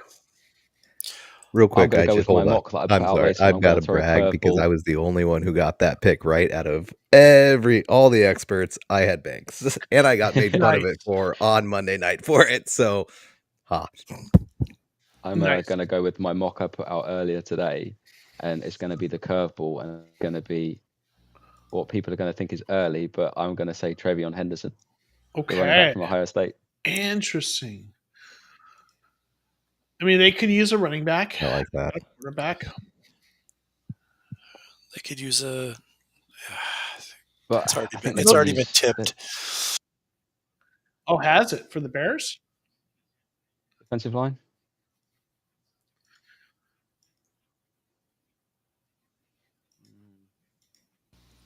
Could be a Michael Williams landing spot. I haven't seen who it is. Okay. I kind of have to I force haven't seen myself anything to tip. tip now. But what I'm going to say, and I haven't seen it tipped, I'm going to guess that this is where Jalen Walker, that they get their elite leader defensive I player. was just seeing a tip. So now I'm going to go with I like where your head's at, but you're wrong. Oh, yeah. Ooh, that's interesting. It is. Yeah, I just checked. Okay, yeah. I've just seen a tip, so. Yeah. So, yeah. Do we think we get interior defensive linemen here for the Niners? That's got to be what they're picking, right? Yeah, I think so. I think so. Walter Nolan dream maybe. dies at San Francisco. It's unfortunate. It's defensive line, right? And I think at least, yeah. I think you bring back Robert Saleh. You know, he likes to rotate his defensive linemen. They desperately need help on the interior. I've seen who the Bears pick is. I definitely think San Francisco could look to go either way, interior or edge. So Michael Williams will be the other one that I'll throw out. I think he's a really good complement to Nick Bosa. Okay. Interesting. In all fairness, so I think it's between those two, I'd say. But my head's leaning towards Nolan. You guys saw Tiprin. All right. Who am I hoping just saw San Francisco's pick, but I did not see it. I saw it. It's interesting. All right. Who am I hoping for the Cardinals? Hoping for. See, this is interesting. This is so hard. I'll tell you what. This is just not at all who I've been talking about. But with everything I've heard, I kind of like Jalen Walker. I know it's not I know he's a little bit like we talked about the Zaven Collins. It's a little bit redundancy there, maybe a better version of what they want Zaven to be, but everything is Zaven to be. But everything I've heard about how smart he is and what a great kind of teammate he is, like you may have heard this. It was someone I think it was Bootleg was talking about this. They ask players like who from your team would you bring to the pros with you if you could? And it's a way to kind of gauge who has a good reputation. And everyone from Georgia said Jalen Walker to a man. Every prospect they interviewed said Jalen Walker. It's like he's just got that kind of character, right? Yeah, I've heard that reports like to say that it's almost like in the meetings it's been like having a defensive coordinator on the board because he's that good on the whiteboard and whatnot. But yeah, all time to go. This is so hard and it not be homework, right? Dana's saying San Francisco take Campbell or McHale, please. Best pick. So I'm gonna this is not anyone who I've at all talked about, but just with everything I've heard, I really kind of like what Jalen Walker could be for this defense if they pulled that off. I could see this being a Shamar Stewart, another Shamar Stewart location. They like high traitsy guys. Yeah, they do. And Salah's a good defensive coordinator to work those with. Oh, for the Niners? No. Oh, I thought we were talking about Dallas. Oh, sorry. I thought we were talking about the Niners. Sorry, I thought. So Niners, their pick is. Yeah, their pick is in. And some of us who are looking ahead know. Right. But they need, some stuff on that defensive line. So after them, it's Dallas, right? I could see that being Shamar Stewart. I definitely won't get it right because the guy I picked for Dallas is already off the board. Who did you have? Ted McMillan. Oh, that would have made sense. Yeah. I just liked him as a compliment for CeeDee Lamb, the bigger receiver, right? I think he maybe is right church, wrong pew with that as well. Yeah, right, exactly. Yeah. So Thunder saying, Gannon could actually use Walker, so I trust that pick. I think he would be really good he would. When you got a guy who's talented but also has that kind of football character and IQ, you kind of want that guy on your team. So that's why I'm leaning now towards Walker if he's there. Golden to Dallas. That's who I pick. I think now at this point, I think it's Golden. Right? What do y'all think? I think Golden. Yeah, I think that makes sense. I think it's a good compliment to CD Lamb. Yeah. And Jerry Jones and Stephen Jones are the worst at hiding anything. So right. Golden, I will say, is my number one, and then as my backup, I'll throw out Jade Baron. I think, I know I keep saying his name, but I do think he's going to come off. He's going to be the first corner off the board, and I think there's a team coming up shortly. I think he's going to land that. I have also just seen who San Francisco's picking on my phone. So, how are we doing on the mocks there, Drew? Quick score update. We are absolutely killing the experts right now. Wow. Our collective wisdom is just so much. Can you put that down there so people see? Okay. Look at that. Like 4 points ahead, the next best. Okay, yeah, it was a little bit better. It was a little bit different earlier. That last one changed. Some things changed here, but yeah, we are 4 points up, and we're killing. You're the Michael Jordan of our draft team. You can say it. Come on. Hey, you know what? I had a lot of time, and I followed a lot of intel this year, and I was terrible last year. I followed the bad intel list year, so I had to make up for it. Listen, own that, Drew. Like, that's right, man. Expert. Hey, you know what? I gotta be humble. I'm that guy. I'm like Larry. When I score a touchdown, I hand it to my teammates, or I hand it to the ref. I celebrate with my teammates, and I walk off. Like, much respect for that. Okay, so Cowboys and Colts go offense. Monty will have plenty of options. Yeah, I mean, I think I don't like. Let's looking at the way this has gone. I mean, this is lining up well for the Cardinals, right? Like, there's, I think so. There's we look at the players that have gone, right? Yeah, there was some talk of Banks if they went tackle, right? But like, yeah, you would have loved a universe where Mason Graham falls to us, but you didn't see that likely happening, right? So far, the players that have kind of gone have played in our favor, right? Now I'm not gonna reveal anything, but I'll just say who the 49ers picked. I'm glad they picked because I don't want us taking them. I'll just say that. 100%. Right. Okay. So this is okay. I'm not going to say anything too much, but that's interesting. So now, I will note though the caveat here is these next. The 3 picks between Dallas and us are teams that all could take players we would like. Though the Colts, but in the tight ends, right? The tight ends are off the board, so that even makes the Colts a wild card, right? No, Warren's still on the board. Yeah. Oh, Warren's still on the board. Oh, I forgot. Yeah, Loveland went before Warren, which I don't think many people had. No, most mocks had Warren going before. That's right. Yeah, Colson. Yeah. I personally think Dolphins could go either way. They could go defensive line or they can go corner. I think they'll go corner. And I think they'll go corner as well. Yeah, I think Will Johnson would be my guess. I think but maybe Jade Baron. Yeah. Simmons dropping the second most likely because of his injury.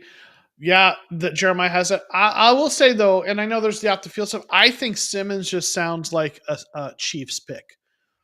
They don't need it like they don't care as much about the off the field stuff. And like his off the field, I'm overstating that. Like there's just some minor character stuff with him, is what I've heard, and it's not anything like like Green or whatever, right? And more maturity, I think. Yeah, right? more maturity, right? And which is fine, right? I'm not going to totally whatever. And who is this? Sorry, we're talking Simmons. Josh Simmons. Yeah, that feels like a Chiefs pick. I think in terms of what you just mentioned there, Joe, in terms of like maturity, I think that's something which is you can kind of deal with because you can guide them in the right way as long as you've got the right supporting cast around them. Right. But I think if it was an issue in terms of like application, like somebody who doesn't love ball and doesn't want to really apply themselves, then that's when you've got the problem. Or someone that you're worried that they're going to end up having legal trouble. Yeah, or that as well, right? Because he's a repeat offender. Mike Mayock, Raiders era. Yeah. I'm not saying there aren't more reports, but I saw one report about Josh Simmons that was negative. Yeah. And the only one that I saw, the anonymous got referred to him as an blank, blank, blank, blank, blank, blank. And we don't know if that was an But- FA blank, blank, blank, or an Yep. FU blank, blank, blank. But I have a hard time taking it too seriously when those are the types of terms that they're referring to the players as. I agree. Yeah. So the 49ers pick has not been announced. Half of us know who it is. Then it's the Cowboys. That's not on PFF's either. The Cowboys pick, so that's not been tipped yet. Let's see. I saw the Niners pick. I will need a minute chopping onions. Oh, tears of joy because they didn't take someone we're worried about. No, he wanted him. I'm sorry, Brian. Really? Okay. He might have been the only guy in the Discord. Yeah, right. If Atlanta takes my green, they can pay off the cops themselves, right?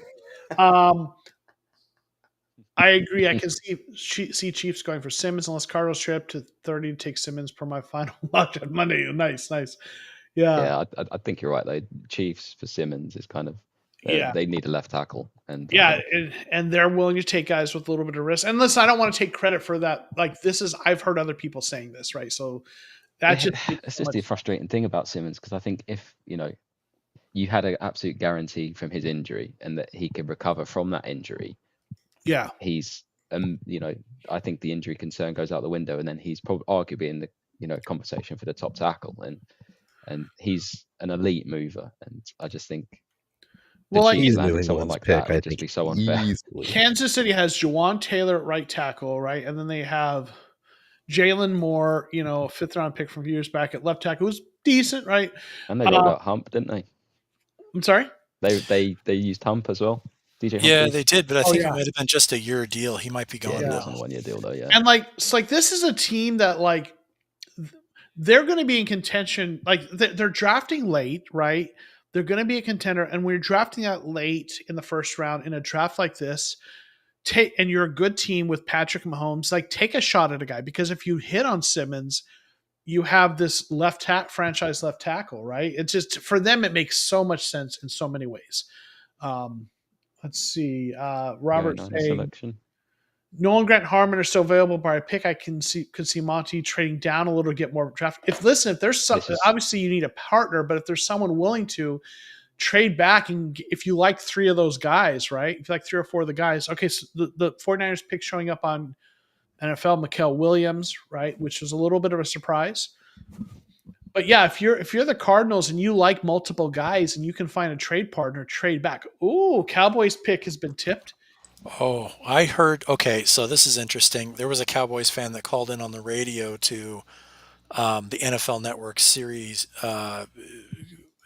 show, and they discussed this particular prospect, and I think that's a very interesting selection. It is.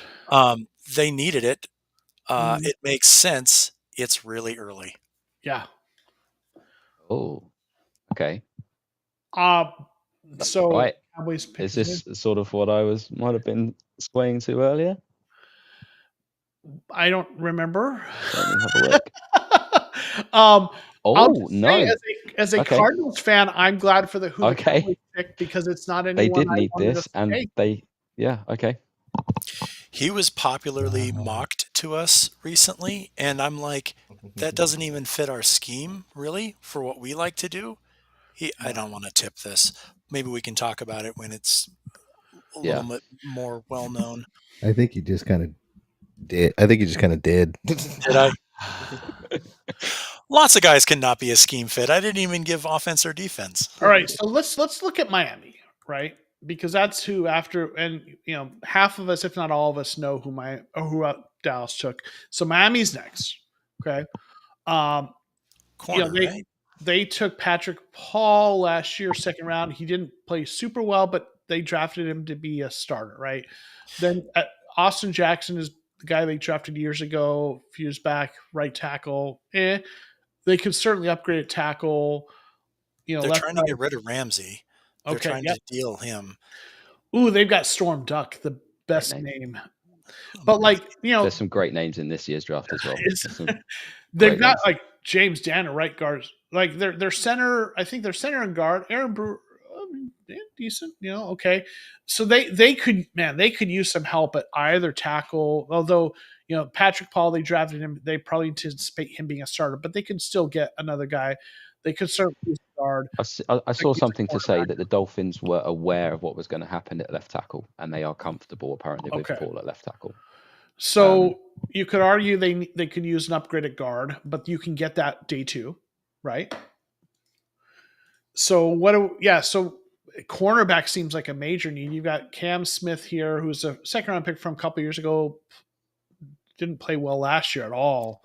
Had a good rookie season. Storm Duck. I mean, I think they're going corner.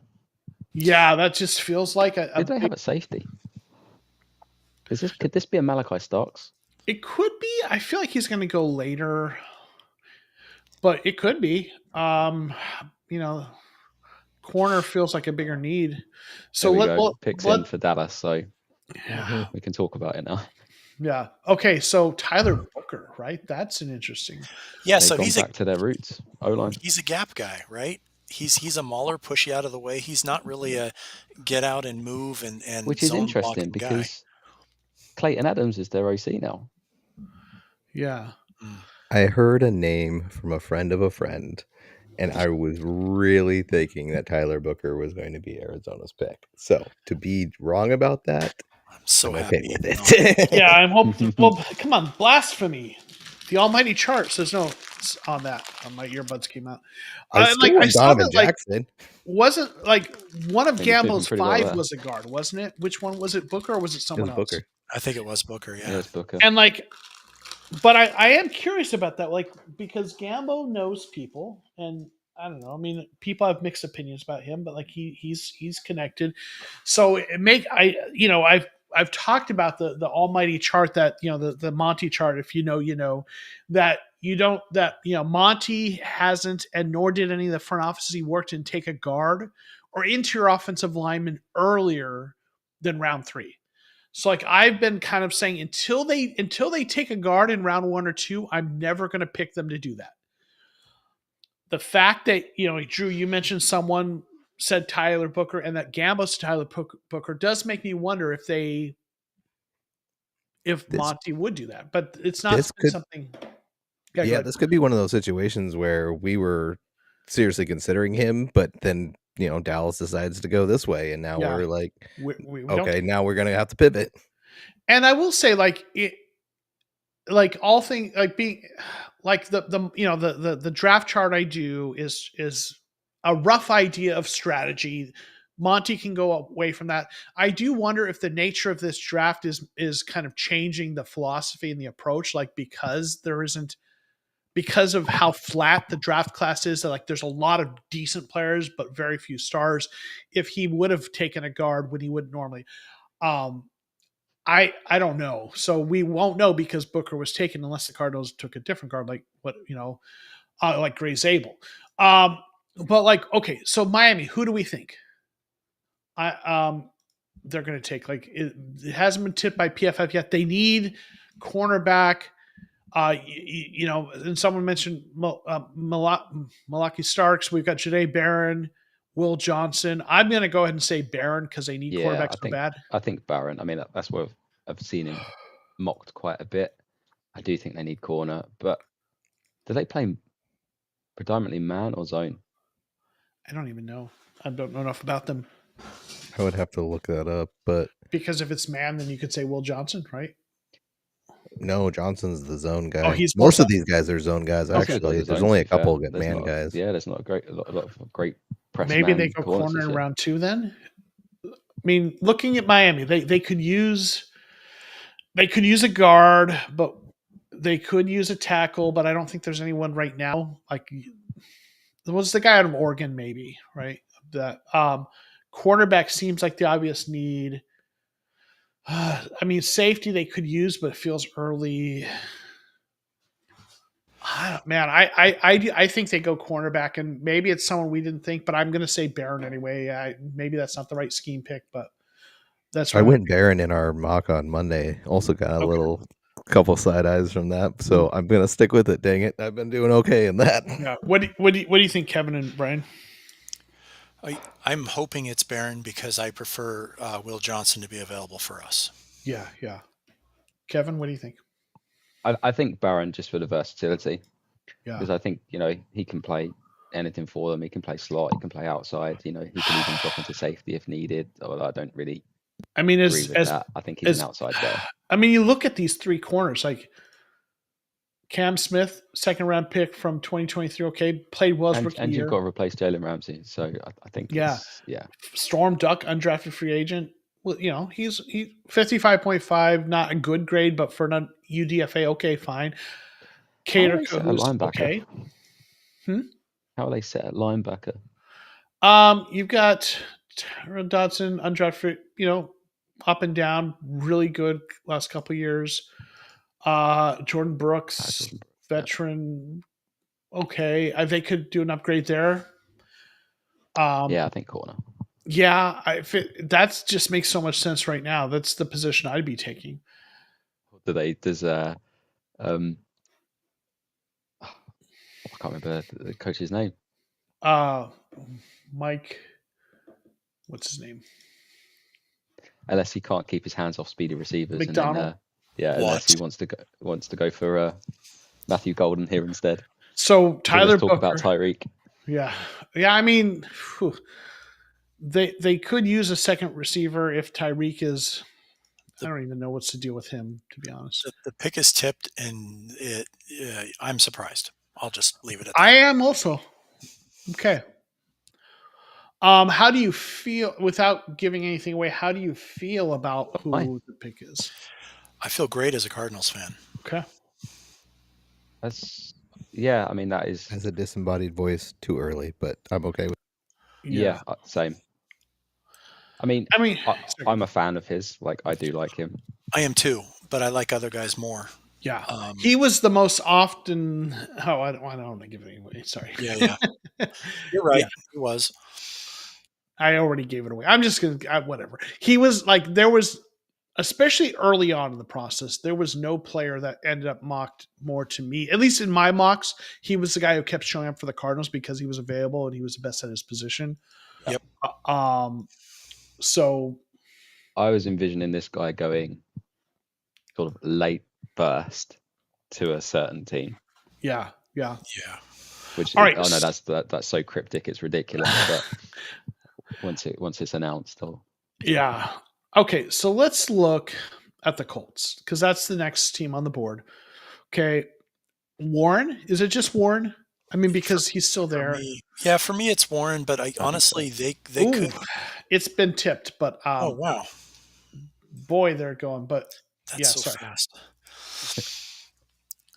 I was just about to say, I guess it could maybe be corner, but I don't want to give anything away now. It's been tipped. Shavarius Ward had a down year, but he's a good corner. But they could is a good corner veteran. They could use. See who their nickel. They got Juju Brents. He was a second round pick a couple years ago. Needs some development. They could go corner, but they've got a second round pick they're trying to develop. You could see why they would not. So yeah. Okay. What if the Colts just throw a complete dart and go quarterback? I would laugh. Like a dart, throw a dart. Yeah. Interesting. Okay. So what do we the Colts pick? Yeah, so the Colts pick has been tipped. So that puts up the Falcons next after that. Oh, Kenneth Grant, Miami. So it's been announced. Okay, it's on the tracker. That was nuts. I mean, I needed defensive line, to be fair, as well. Yeah. They just lost. Well, Calais Campbell was their best player on their defensive line last year. Yeah. So let's talk about the Falcons because we talked about the Colts. Their pick is in. We'll get to that. I mean, I'm sorry? Got to be edge, right? I mean, that's what everyone thinks. I mean, they took Ebiketie a couple years back. That's what they need that. Their offensive line is solid, right? Maybe, their center, I don't know if they've got anyone other than Newsel here who did great. Maybe spot for Jalen Walker. Get that later. I'm sorry. Maybe Jalen Walker. You could make that argument. I think. But I think, to be fair, they need an out-and-out pass rusher, and I think that needs to be like Mike Green or a James Pierce Jr. That's what everyone's saying for them, and that makes the most sense, right? So what are we? So I mean, the question is, how do they feel about Green? So like when you look at edge rushers, right? You've got Mike Green on the board. You could look at Jalen Walker as an edge, James Pierce. Like the question is, how do they feel about the character? Izaraku, right, from Boston College, is also a possibility. So if they're not worried about the character stuff, then it's Green or Pierce. It feels like if they are. I have seen reports to say that they're one of the teams who are willing to look past character concern. Right. So then Green makes so much sense, or maybe Pierce. If they are worried about that, then it's Izaraku or Walker. But I'm going to say Green here. What do y'all? I agree. I think it's going to be Mike Green. They're one of the teams. I think it was Atlanta and Cincinnati. I think were the two teams that I saw that were willing to look past all of those off the field issues. Yeah. And I think Mike Green, I think he's a great pass rusher. Obviously, the only question mark for him is the competition level. But when he did get that chance, when was it Ohio State? I think he played. He played really well. And I think if he was at any other sort of Power 10 school, I think everyone would be thinking that he's a top 6 lock. So my intel on this one is I saw a report that if Armand Menbu wasn't there for the Jets, they had a deal in place with Atlanta for Atlanta to move up ahead of Carolina for Jalen Walker. And then 5 minutes later, or like the next day or something, Carolina announced a top 30 with, I just said top 30. I'm going to shoot myself. They scheduled a 30 visit with Shamar Stewart. So sort of like a backup plan in case things fell through. And then they didn't even go with Jalen. So I'm going to go with Jalen. Okay. So Tyler Warren, the Colts pick has been announced, or it's on the tracker. So that's I think we all felt like that was the most likely, right? That just seems obvious. And I wonder if they're like Colston. Warren was supposed to go before Colston, so maybe they're really happy. Tyler Warren's about that. actually a better choice, right? Fit for the Colts. Yeah, so there you go. Real quick, I'm going to catch up on the chat. Thunder saying this falling pretty good for the Cardinals. It feels like it, right? A lot of players ahead of us that we weren't going to take, right? I mean, again, there's no one I look out there that I'm like, oh, darn. Would have loved for Mason Graham, but he's not falling to us, right? Thank you, Cowboys, staying at 100%. Not us, Booker. My neighbor will hate him. Let's see. Booker slow wouldn't fit this kind of offense, right? Let's see a couple other things. I think Mina Kimes wanted Barron for the Cards. I don't hate Barron for the Cards. I actually kind of like that. I would take that. Let's see. Let's hope Colts say 10, which they did, right? I don't think anyone had him mocked to Miami. Yeah, that was kind of interesting, right? Let's see. Well, crap. I don't know who the Colts took yet. Jalen Walker, Walter Nolan, right? I'm kind of, like I said, I'm kind of warming up on Jalen Walker. I just something about that in a draft like this where there aren't really any. The stars are gone, and they're all kind of even. It's I've used the term flat to describe meaning they're just very similar talent level at this point for the next 20 picks. A guy that has a kind of football character and leadership and intelligence that Walker has, if all things being equal, I want that in my room, like for me, in my building, with what they're trying to build. You talking about the Falcons or if he makes it for the Cardinals? For the Cardinals, Jalen Walker. I think if we don't take if Will Johnson is there and we don't take him, then we're trading down. I think we're trying to trade down right now. And I would be good with that too, because again, in a very flat draft, there's so much, like the talent is even, and people talk about day 2 is just like a lot of value there. If you can get an extra pick on day 2, I don't know if you're getting that at this point, like in terms of trading down, if you're getting a day 2 pick or a 4th round pick, but if you can get a 3rd round pick in there, I don't hate that. But I if could they see us stick, trading down with Houston, with them coming up for a Mecha Ibuka. I could see that they could. Yeah. If you're Houston, do you think you can sit there and get a Buka? Maybe not. Yeah. Green Bay, you're worried about Green Bay, probably. Right? Yes. Yeah. All right. So and Pittsburgh and Chicago. Well, not Pittsburgh as much anymore, but the Chargers potentially too. That one's less likely, but still a concern. All right. So we know. So after the Falcons, unless there's a trade, right? It's our time. Unless, yeah. So, all right. So Falcons on the board. PFF has not tipped their pick as of yet. So we all think Mike Green though for the Falcons I'm coming around on Jalen Walker after for listening. the Cardinals. No, for the Falcons. Oh, you think they might go that route? I think it could be Walker or Green. I think one of those two. Okay. Walker Green or even Pierce, but I think I got Walker Green Pierce for me. Okay. I'm going to be really upset if it's Walter Nolan because I like him. I know so many Cardinals fans really like Nolan, and he's I don't know. I feel like I'm not as he's a great player. Maybe I should trust the coaching staff to deal with any maturity stuff with him. I don't know. I'm just a little more ambivalent is probably the right word. If the character stuff checks out, he can be super explosive, but then there's the medical concerns with Harmon, and I think even though Harmon can be equally as explosive, Walter's at least clean on the medical. So if he checks out on the character, I'm okay with it. I still have other preferences here, but I can be okay with it. I still prefer offensive line just because of where the value is in this class. You can find defensive line and edge later, but we'll see on that. Mikey thinks Jalen Walker to the Falcons. That's his prediction. I think especially. I think you can go defensive line in round 2 and get some good value there. So I kind of lean towards. Most mocks had Walker going top 10 that I saw, right? And I have to wonder, JG, if he's still there, is just think like that character might be what he brings might be hard for him to pass up. We'll see. I agree.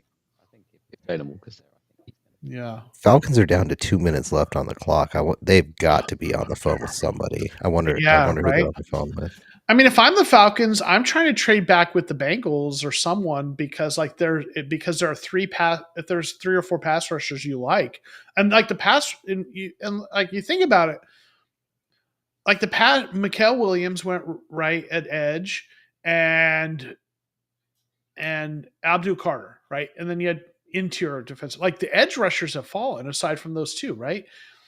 And it's like if you need an edge, there's a lot of good guys still there. If I'm the Falcons and I can trade back and still get one of those guys I like, that makes a lot of sense, right? Who do we think is coming up if they do trade down? Oh, like I would. That's a good question. Seattle? Because you're jumping in front of the Cardinals, so I think you're maybe looking at cornerbacks. Someone who wants the best cornerback. Seattle makes sense, right? Yeah. Or potentially, or who needs a cornerback? Green Bay. Green Bay. The Vikings don't have any draft ammo, so Green Bay is the only one I see that's within range to jump up. That's still a big jump, though. I mean, if you're jumping against the Cardinals, you're trying to get ahead of them for either the edge rusher that you and the Cardinals both like, or the cornerback, right? I feel like you're moving up for Barron. I feel like he's the next cornerback on the. But yeah, my trade out of here, 30 seconds, and then put the pick in. Vikings and. I was about to say we're about to have a Minnesota situation here. I have to imagine something's happened or happening. They had to have been on the phone and nothing worked out because I think the pick is in for sure. Yeah, I think you're right. It says the Falcons pick is in, which PFF doesn't even have it yet. So We'll see. Right. I wonder. Yeah, I think they had to be on the phone, right? I mean, if I'm the Falcons, I am trading back. I'm trading back if I can, at least, to find a partner. So, or after last year, not telling blank came in and just like Yeah. started debating and arguing with everybody for 14 and a half minutes. I still love that picture. Yeah, just all right, Cardinals.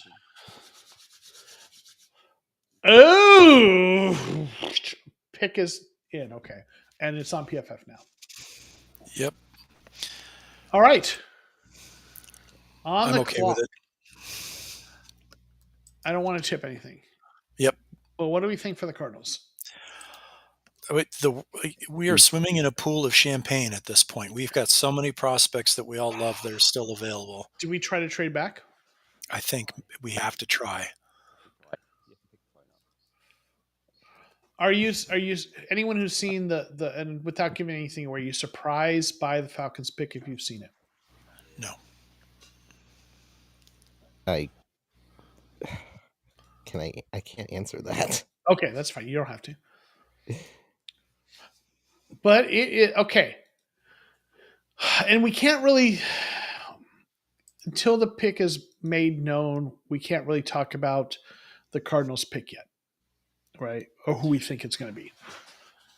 But Brian, I think you're absolutely right. Like this draft has fallen really, really well for us, right? Ridiculously well, yeah. And let's start with position. What position do we feel like they go with the way it's fallen? The value here is corner. Right. Okay, Jalen Walker's the pick on the draft tracker, so we can talk. Jalen Walker's gone. That's the guy I, in the late minute, was kind of hoping they would be. Yeah. But now we can talk. Okay, so the likely, I mean, we all know what the Cardinals are dealing with. We've looked at this, but cornerback, they've got some young guys, even though they're not showing that they've drafted that they're trying to develop. But you could use an upgrade at cornerback. They need some defensive line help. They've brought in free agents. I know here you see Jones and Nichols, but like you've got Calais Campbell, you've got Tomlinson, you've got some players who can hold it down there, and same with edge. But you could use a year.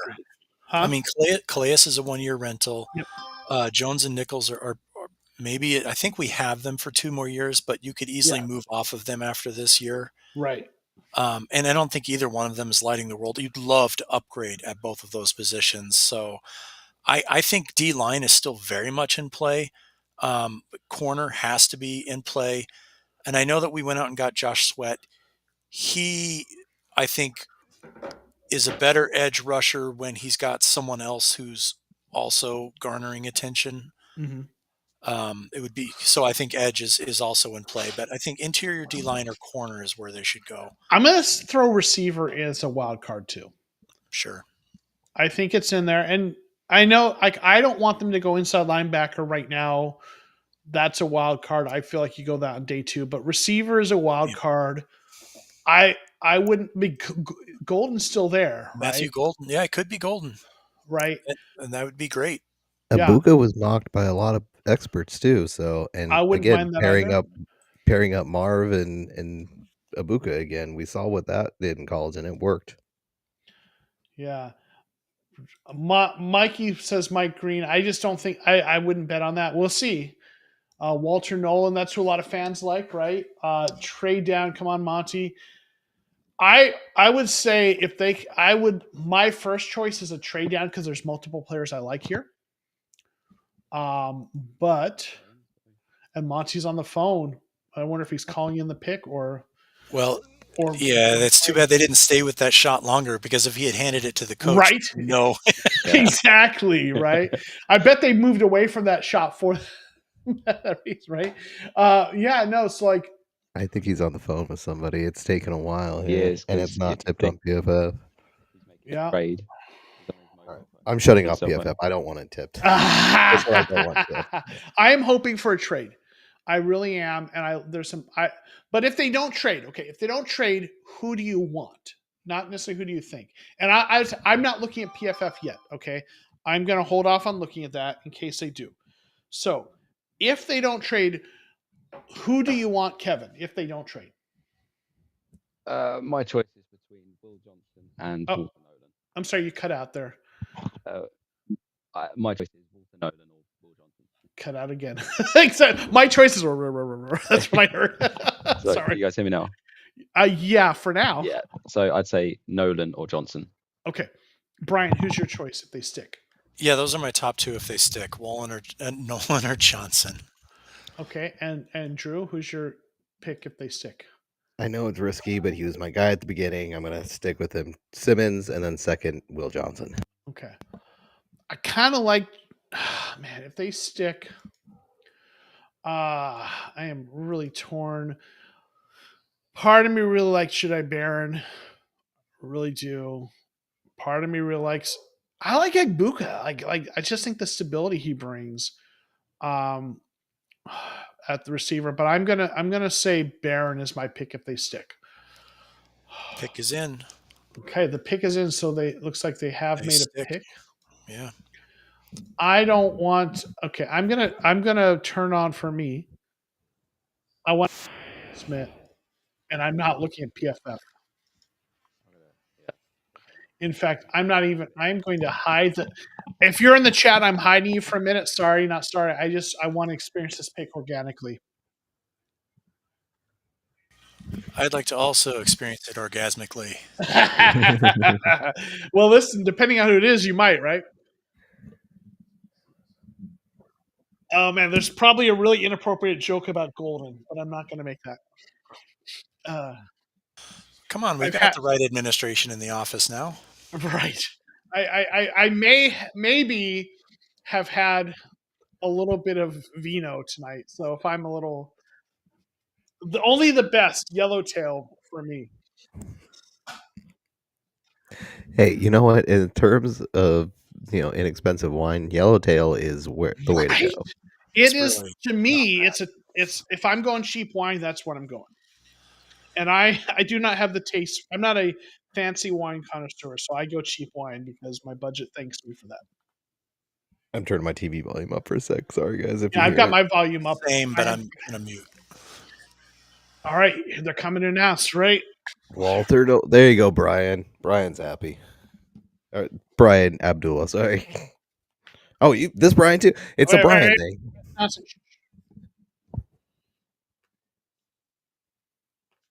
Okay. Happy. Very happy. Let's go. Let's go. Okay. Walter Nolan. So yes. I love that. I was scared to death he was going to the Niners. So let's bring this. Okay, so let's look at his PFF, right? 88.9 PFF, right? So this is graded exceptionally well. The years before that, 72.5, 68.1, had 6 sacks this year, 7 the year before, 1 the year before that, 25 hurries. He's an interior defensive lineman, 6'3", 305. The PFF describes him as not the most polished interior defender, but he might be the most physically gifted. So this is a really gifted, talented player that can be developed. A lot of people talked about him going to the 49ers because people talk about how the 49ers have this really great defensive line coach. I forget his name, but like any talented, lump of clay with all the tools, defensive lineman, people have been talking about, man, if they go to the 49ers, they'll develop him. This is one of the players they've talked about, which means he's got those tools and traits. So obviously we hope Monty and Nick Rouse can develop him. The comparison by PFF, shades of Milton Williams, the guy that we were trying to pay $20 million plus a year for, didn't land in free agency. Has all the tools, right? So this is a really interesting player for the Cardinals. I think it's a guy that is at a position of need, highly talented, got to trust the coaching staff to get the most out of him. All right, let's go in order. Kevin, reaction. Yeah, like I said, it was one of the guys that I wanted. I think character concerns. There's probably no better person at the. Your mic keeps going in and out, buddy. Sorry. I think there's no better person for you to go to than Calais Campbell. So position and the leadership of that guy. And I think the the ceiling for this guy is so high. Like if he works on his pass rush, I honestly think he's just going to be such a disruptive interior defensive lineman, which is what we've missed for so many years. Yeah. Like, right. Yeah, we could have gone corner. I do think corner is still a need for us, but I'm really happy with this pick of how the board fell. Okay, Brian, what says you? Yeah, this was my number one guy. If we stuck and picked, I'm extremely happy. I've mocked him quite a lot. I'm not the only one. Everyone on the Discord's mocked him to the Cardinals at one time or another. I agree with all the points Kevin brought up about having Calais there as a mentor. It's a fantastic opportunity for Walter Nolan. He was one of our 30 visits, so it makes a lot of sense. Couldn't be happier. Drew, what says you? I'm pretty happy. Like like I said, if it wasn't for the character stuff, I would have had him. I would have had him a lot higher. I was a lot higher on him early until some of those reports came out.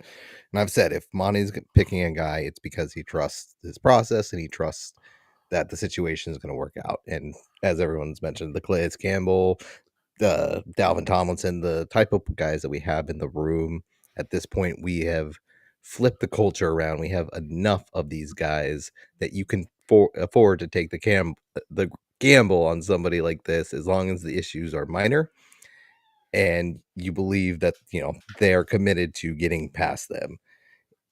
Walter convinced him of that throughout all the different meetings, and now he's a Cardinal. And when you look at the tape and you look at some of what he does, he really does have the ability to be the next Aaron Donald. So that dude stays in the West, and he gets to play for us, and we get to see our own, hopefully, Aaron Donald against everyone else, and I'm excited. Mikey's saying the next Aaron Donald, so let's get a couple things from the chat. We got Metal Gear Yoshi. Sorry, I'm late, boys. Yellowtail is fire. Right. I appreciate totally. Walter Nolan, is that good? We've all said yes. Oh, Brian's joined us. Let's get Brian in here. Brian's excited. There's a lot of background noise with you, Brian. I like it. Thunder saying, I like it. Need to own the line. He almost never falls to Cardinals and mocks. Anybody hear me? Yeah. Nope. Kate Gordon, Joe. Thanks for being here, Gordon. Franklin, Carlson, Wag. All right, Brian. I just got we hear you, but we also hear everything behind you. What says you, Brian?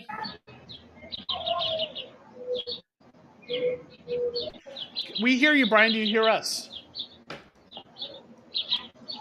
Here. Brian, we hear you. Do you hear us? All right. Brian does not hear us, but we hear him. Missed you too, Eric Gordon. Thanks for being here. Chris Young saying happy felt us. A few guys I'd been happy with take there, but I'm happy with this pick. I miss talking, Joe. Happy Cards Draft Day. Happy Draft Day to you too. It's like Christmas. It's Draftsmas. All right. So listen, not the player I was picking, but position of need, tons of talent. Going to trust the coaching staff and GM. So, you know, listen, I'm much happier with this than I would have been like offensive tackle or guard. And it's not that I don't like those positions, but based on the way this draft was, and especially when you look at who's still here, I'm glad. Like, I'm definitely glad they went this position. Brian, can you hear us? Brian, can you hear us? I can't hear. Okay, well, we hear you, but you don't hear us. Oh. Do you hear us now? Oh, technical issues. All right. It's always technology at times like this. Yeah. You gotta love it. Gotta love it. All right, so. You saw the Bengals pick? I did. Let me look at that. Okay. I will not say anything. Joe knows why it's up there now. Okay. Yeah, I got another one I got right. They were linked to him big time. Yeah. Okay. Let's see. Chris saying that's a good point, Joe. I trust JG and Rallis. If this guy's who they want, that's good enough for me. KR Gordon, Listen, hear me out. JG had a line that was so fresh. It was 70 plus sacks. Imagine that in AZ. That would be super nice. Thunder saying, I just dropped in 49 channel, and they were not happy we got Nolan. A lot of them wanted him. Listen, if 49ers fans are crying about this, then I love this pick, right? Absolutely. Brian? That alone is all I need, right? Like that alone is enough for me. The fact that he's a good player is also okay. So Shamar Stewart, it's on the tracker. Went to the Bengals. That's interesting.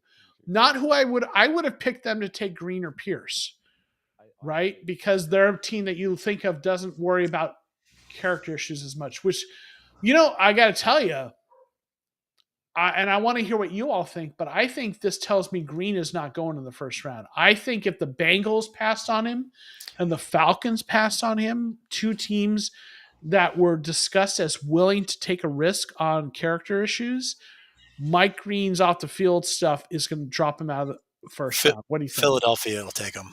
Okay. Philadelphia's the only team in the first round I'm thinking will take him. What do you guys think? I have to shout out the fact that another pick that I got right in our mock. I said that Cincinnati would do I thought Jalen Walker might still be on the board because he was in our thing, and I said what Cincinnati would do would be to take someone like Shamar Stewart ahead of that, and well, they kind of did, just without him on the board. So that's awesome. Drew, I said to own your picks, but now you're just kind of taking to an extreme, a little too much victory lap there, my friend. I'm just messing with you. So let's take a look at that. I can't find a middle ground here. You can't win, right? Yeah. No, listen, my goal is to just find ways to mess with people. So you can't win with me. No. Okay. I'm an oldest sibling, so I've got that oldest sibling. I'm going to tease you no matter what energy. And I've also got some wine in me, so that adds that. But I am the slacker cousin, so it's fine. So you're the perfect target for that, right? Yeah. So tell us what you think, or give us the update on how we're doing in terms of this competition. We are still 4 points ahead of second place at 32 overall points for us. Can you hide the fact that I'm last place amongst our TCR group? I'm messing with you. I don't know. I didn't look individually. I actually really didn't look individually, to be honest with you. I was looking at the overalls, but I did look at my individual, and I have to note that with literally a fourth of the picks, I am 2 points behind Ben Albrecht right now. Nice. By yourself? Yes. But if I have to, okay, I'll go back into what were we talking about before? Who were we talking about? Cincinnati and what they did. I was just talking about how if they didn't take Mike Green, that tells me that his issues are more of a concern than people might have thought. Oh right? Yeah, I think absolutely. I think he was going to go much, much higher if some of that stuff hadn't come out. So the fact that he's dropping this far already, I think shows that it definitely is affecting it. And it stinks. It stinks that people just can't not be knuckleheads, because he would have easily been my edge too had he not had all that stuff. So okay. Sorry, go ahead. I'm sorry, I didn't mean to step on you. I like Dana's thought here in the chat. Now trade back up for Ezuraku. There's no way we have that capital. We'd be able to blow it and go that high, because I imagine he's going to come off here pretty soon. But I love the idea. Right. Robert saying I'm going to peek in the Niners stream. I fully endorse that. Yeah. Don't know if they need edge though. He's responding. Up. Okay, so you're predicting, and this is a good segue. Egbuku to Seattle is Mikey's prediction. So looking at Seattle, right? What do we think? I saw it tipped already. Sorry. Yeah. Well, I haven't. So everyone who hasn't seen it, what do we think? I mean, there's some edge. They could use edge. They could use a corner, potentially. What do we think? I will say this. I can't say much, but I will say don't overthink it. Yeah, that's valid. He's been mocked by some people. They need some help at guard. So I just looked. I'm not going to say anything, but what has anyone else not looked? Okay. Do we think the Cards make a move? I don't think they make a move to trade back up. I don't. Does anyone think they do? There was a rumor, Josh Weinfuss, I think, came out with Kevin. Your mic is not coming through at all. Sorry. I saw you talking, but I can't hear you. So Josh Weinfuss did, I think it was Josh Weinfuss. He had a rumor a few days ago. Okay, I'm getting a nod. That we were going to try to trade back up into the bottom of the first round for developmental prospect, right? I think was the term he used. I don't know. We don't have a lot of picks. We don't have a 6th round, right? I think we have 6 picks. We're missing. I think, and Gray Zabel is the pick to Seattle that's been announced. Right. So yeah, I like that for them. I'm glad we did take him at 16 because that was one that had come around in the mocks for us. Yeah, Tampa Bay's on the board. So they have some edge rushers, Yavi and Reddick, but they could take someone. But Reddick's a little bit older. They have some nice cornerbacks. They could, but I don't think they need to. Receiver, I mean, they could. They have Evans and Godwin, but they're veterans. They've got Jalen McMillan, a guy 3rd rounder from last year. They could use. I mean, linebacker, safety. You could, you got Woodfield Jr., who, I don't know. You could. I mean, I look at Malachi Starks could be an interesting pick here. Jahdae Barron, they don't really need cornerback, but linebacker Jihad Campbell, but the medicals are concerning with him. I wonder if Matthew Golden would be interesting because the Evans is older. Godwin is 29. He's getting up there. Yeah, I don't hate that for them. And I think at this range, it would be a good pick. Yeah, either that or the either him or Egbuka, but either way, receiver could be a pick. They don't need tackle really. I mean, they got some decent tackles. They could use guard, but you don't need to go that this round, right? You can go that later. And it's not as pressing a need. So, yeah, I mean, you could go. Vita Vake, Kaladjikansi, hasn't lived up to expectations, but linebacker, sure. Levante David's definitely up there. So you could go. I mean, I could see this being a Schlesinger, kind of where he sneaks in, if you want to say that. But there was a mock today that came out where one of the last minute mocks an hour or two before the draft that had Schlesinger going about this range. So that's a possibility. I'm still going to say, I'm going to say Golden. I'm just going to say because you didn't expect him to be there. But listen, if you're Green Bay, you're kind of happy because those receivers have fallen down to you. You're hoping one of those guys falls to you. But what do y'all think? So I'm gonna say Golden. Kevin, what do you say for the Bucks? I'm gonna say this is either going to be Jihad Campbell or Ezeraku. Okay. A lot of the early reports seemed accurate based off what we're seeing, how this is playing out. Whereas a lot of the late rumors were a lot of smoke for the most part, except for the Cleveland trade. But so I'm going to stick with Jihad Campbell as well. Okay. I like Ezeraku or Golden here, which I happen to have a Packer fan on the phone.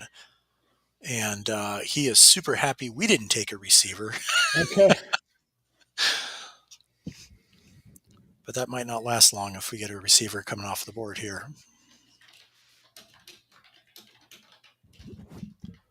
So, I have a Vikings fan friend. I know after Tampa Bay, Denver's up, and I do pretty much know who the pick is because I don't know if you guys saw last year, but Benjamin Albright did a whole puzzle tweet for the pick. Mm-hmm. And then this year he did another one. Truth is, and he said he was going to make it way harder than last year's, but the one this year was so pretty stupidly easy that most people figured it out. So I do know who the Denver pick is. The Tampa Bay pick has been tipped. Right. All right. Let me get some of the chat real quick. Let's see.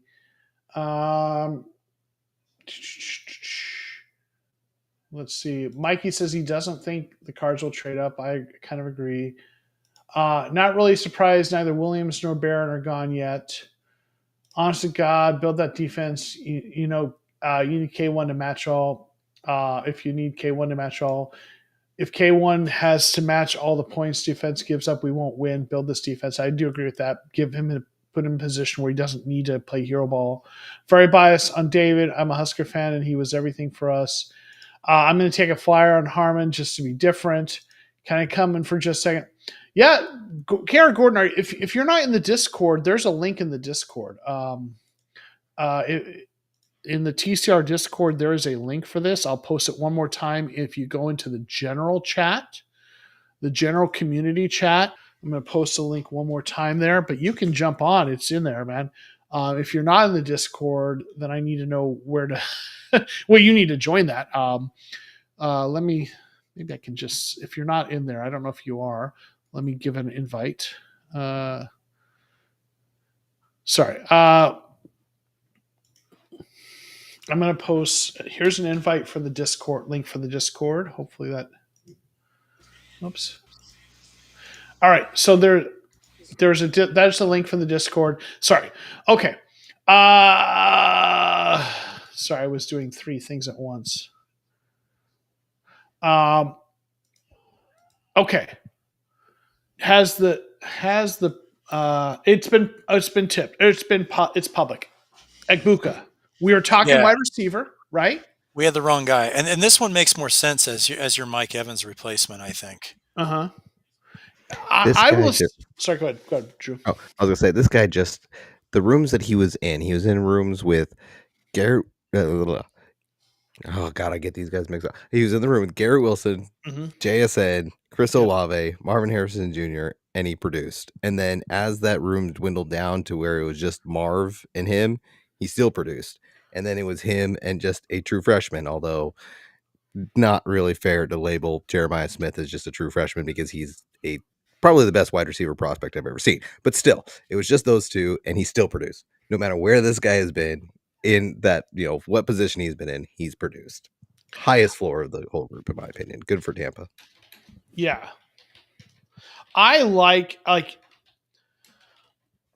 just think he may not have, he's good at everything, Egbuka, and he is just like this all around. It's a little bit like Chris Olave, right? Just this all around good receiver. He might not be freakish in some of the ways that some of the other receivers we talk about are in the league, but high floor, moderate ceiling, right? Just a solid guy. It just reminds, and I know it's the same program, but Chris Olave kind of guys is what I feel like.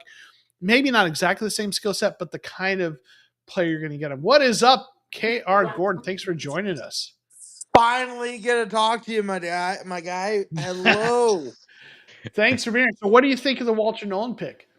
Honest to God, if he can be anything close to Darnell Dockett, anything remotely that essence, I think we win there. Yeah. I will go as far as saying I think before the draft, the offseason, I think we did a very, very different approach as far as the other regimes, where we saw a deficiency in the Cardinal organization, which was the defense, and specifically the defensive line. And I think that they approached that with Calais Campbell, Josh Sweat, and what is that, Tomlinson, I think? Tomlinson, yeah. I think they attacked that and were like, dude, we got to get people. Cool, we got them. Yeah. Now you brought somebody in that could really make the defensive tackle position obsolete for us because he's going to be there for years. And now we can do exactly what they did back in Philly. And really, this is something I thought probably a few weeks ago that I kind of saw JG doing was, hey, man, this is what really got us to, quote unquote, the Super Bowl, was the whole defensive line. They were so fresh. Everybody was fresh. Yeah, they didn't get the stats, but do you need the stats? Hmm. You need the stats going into something like, hey, I got 5 sacks this year. Okay, well, you were projected to get like 20. You know what I mean? But like, do you need the stat to prove the fact that your defensive line, your front 7 on the defense produced 76 sacks over the year? Like, I mean, Yeah. to me, Kyler, and I want to put this back to. Hold on, I'm going to turn down the draft here. To me, Kyler.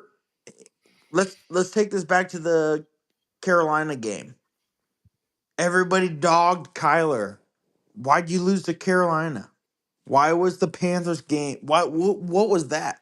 Okay, did Kyler allow 36 plus points, or did the defense?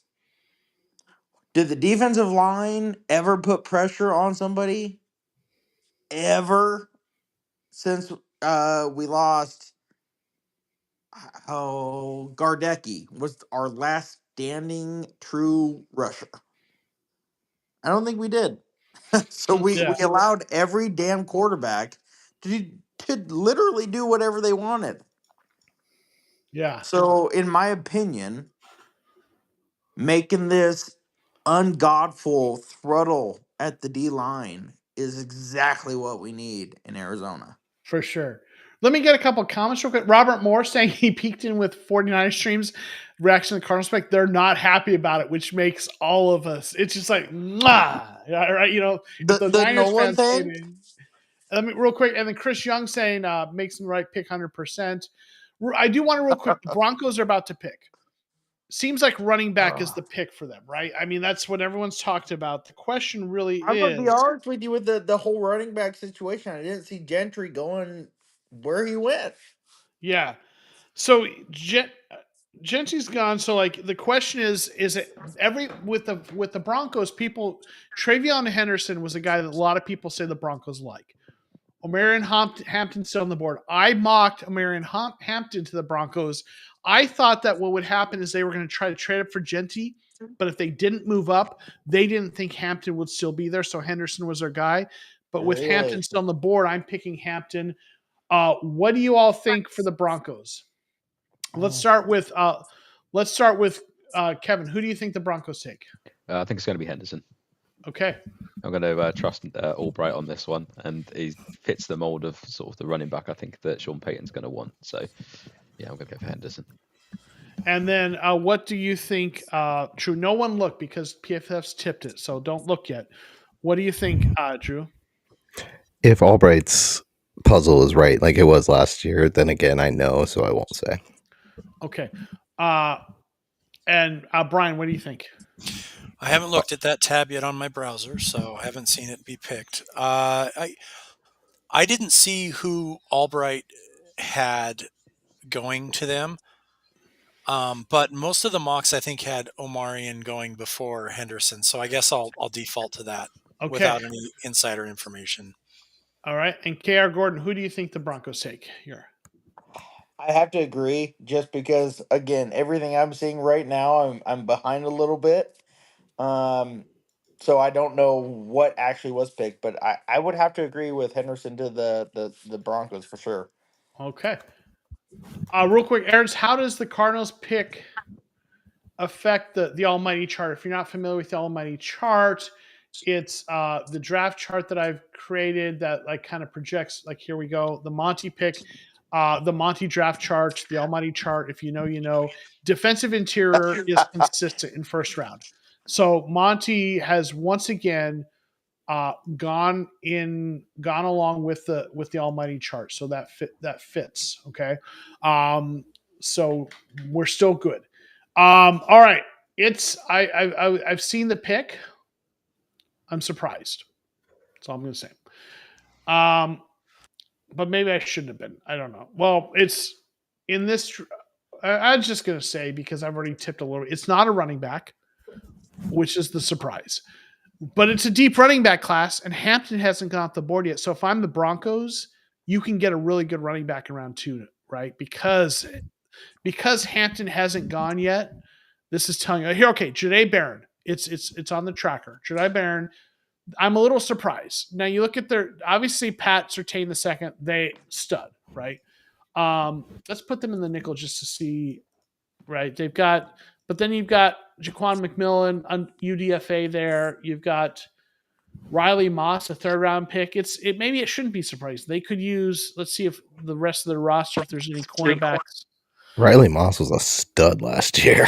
57.8 PFF grade, maybe. I mean, I third don't round care pick. about quarterback PFF grades. I'll be Okay, completely honest on that. that's A fair. lot of other grades, I like Chris them. Abrams Drain, they brought, is a guy who's not a ton of snaps, but okay. Jaquan McMillan. I mean, I think they could, McMillan was 61.5. But you play three cornerbacks. So even if you like Moss, right, you could still play him and Barron can be in there. So maybe I shouldn't be surprised because you could use upgrade. They got a solid defense and they can get a running back in the second round. I don't know. I don't know. I just honestly on my end, I just don't know if Barron is the CB1 that people really think that they want him to be. Yeah. And to be honest with you, I think that's the title that it is that they want him to be. Well, I I would say don't though know. I don't the know. the Broncos Denver don't doesn't need need him a to be that. CB1 though. They have Patrick Surtain, who's And to be honest with you, that's something the Cardinals wanted way back when was Sertan. But again, at the end of the day, yes, Sertan is still there. Sertan is still their island boy. But there's things that he gave up even last year in big games that people were like, oh, like is he really gonna be a first round draft pick? And granted, he is. Congratulations to him. yeah. I'd Here's hate to here's tell something you that interesting I for wish you he about. wasn't a Cardinal. I kind of did cut in the second round project him to be a Cardinal because I didn't think he was going in the first round, to be honest. Oh, I mean, I yeah. knew for a while he was going to be quarterback one. Here's something interesting for you because a lot of people keep projecting him as the slot corner because he was last year in 23. He allowed an 81.8% passer rating allowed in the slot. He moved to outside last year. He played 600 plus snaps outside, only 120 from the slot last year. His passer rating allowed dropped to 34.2%. Dude's an Yeah. outside corner, not a slot. Yeah. So okay, so he was better outside than slot. Is I would say I oh, don't mind. I think Denver probably played it smart because they're going to be able to get a good running back in the second round if that's what they want to go there with the way the draft is falling. And Barron, a lot of people had him going a lot earlier. So the fact that he was still there may be a surprise. So I think from a strategic perspective, it's not a bad choice. But I do want to talk about Pittsburgh. Their pick has been tipped by PFF.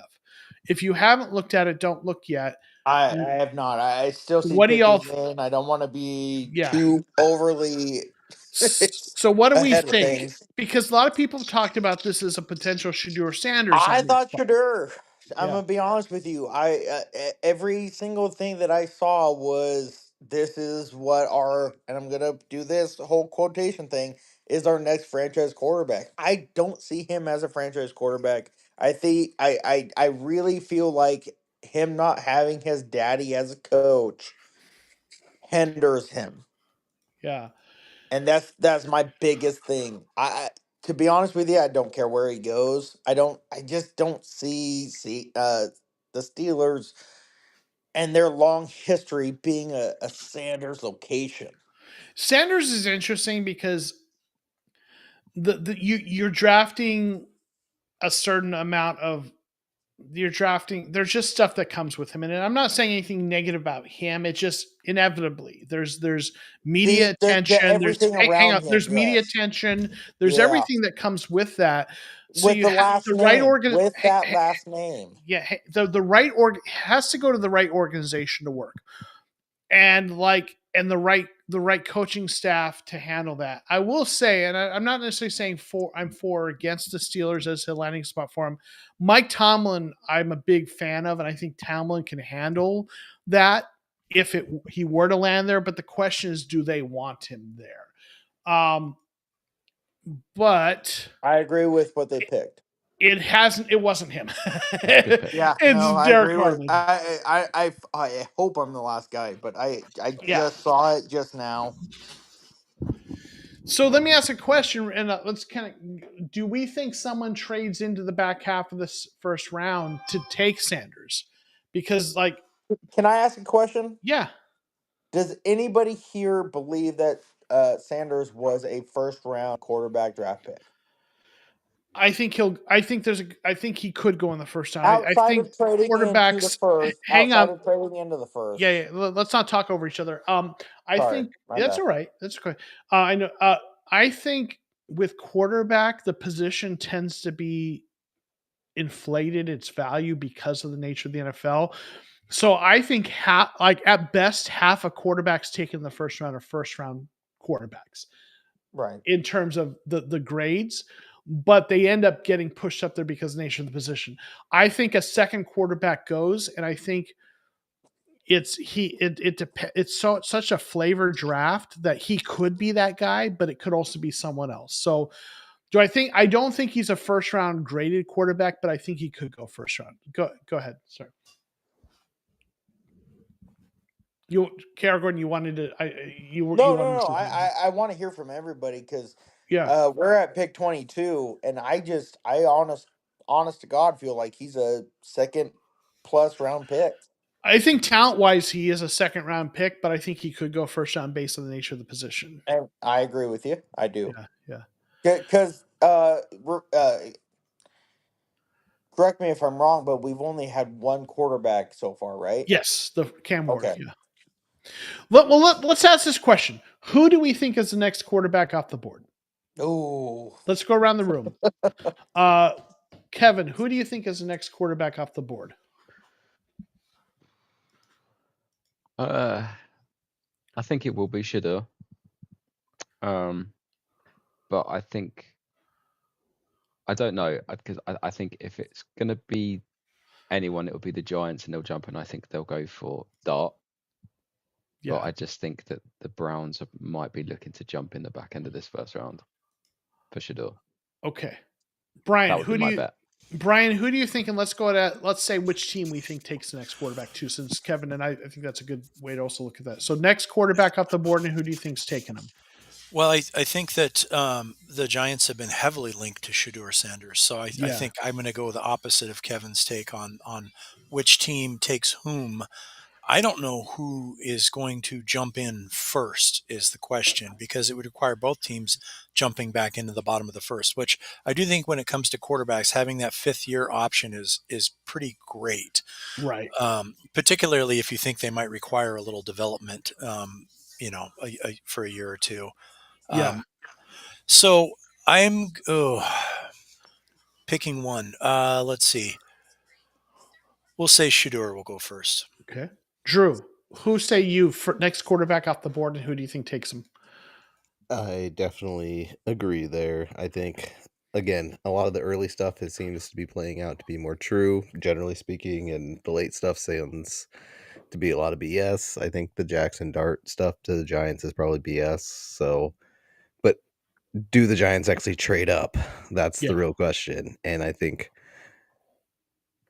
so. Okay, here's what I'll say. I'll say if Cleveland or the Giants take a quarterback next, it'll be Shador. If the Saints end up being the next one to take a quarterback, it'll be Dart. So it comes down to who ends up taking him next. But I think it'll be that way. Gotcha. Kara Gordon, who do you think is the next quarterback, and who do you think takes him? I think if somebody has to trade up, I do not think it's Shador. I think if somebody trades up, it's gonna be Dart. I just feel like Dart's ceiling is much higher than Shador. Mostly because Dart's that traditional, step back, throw quarterback. If you watch a lot of last year's tape on Sanders, it's those quote unquote wow plays were just running away from things. Um, NFL, as much as we know with Kyler, uh, that doesn't always happen. Right. So I think if you're wanting that traditional quarterback, it's gonna be Dart. So I think if somebody trades up or somebody makes a move, I think the next quarterback is Dart. I'm going to go someplace completely different. Ooh. I'm excited for this.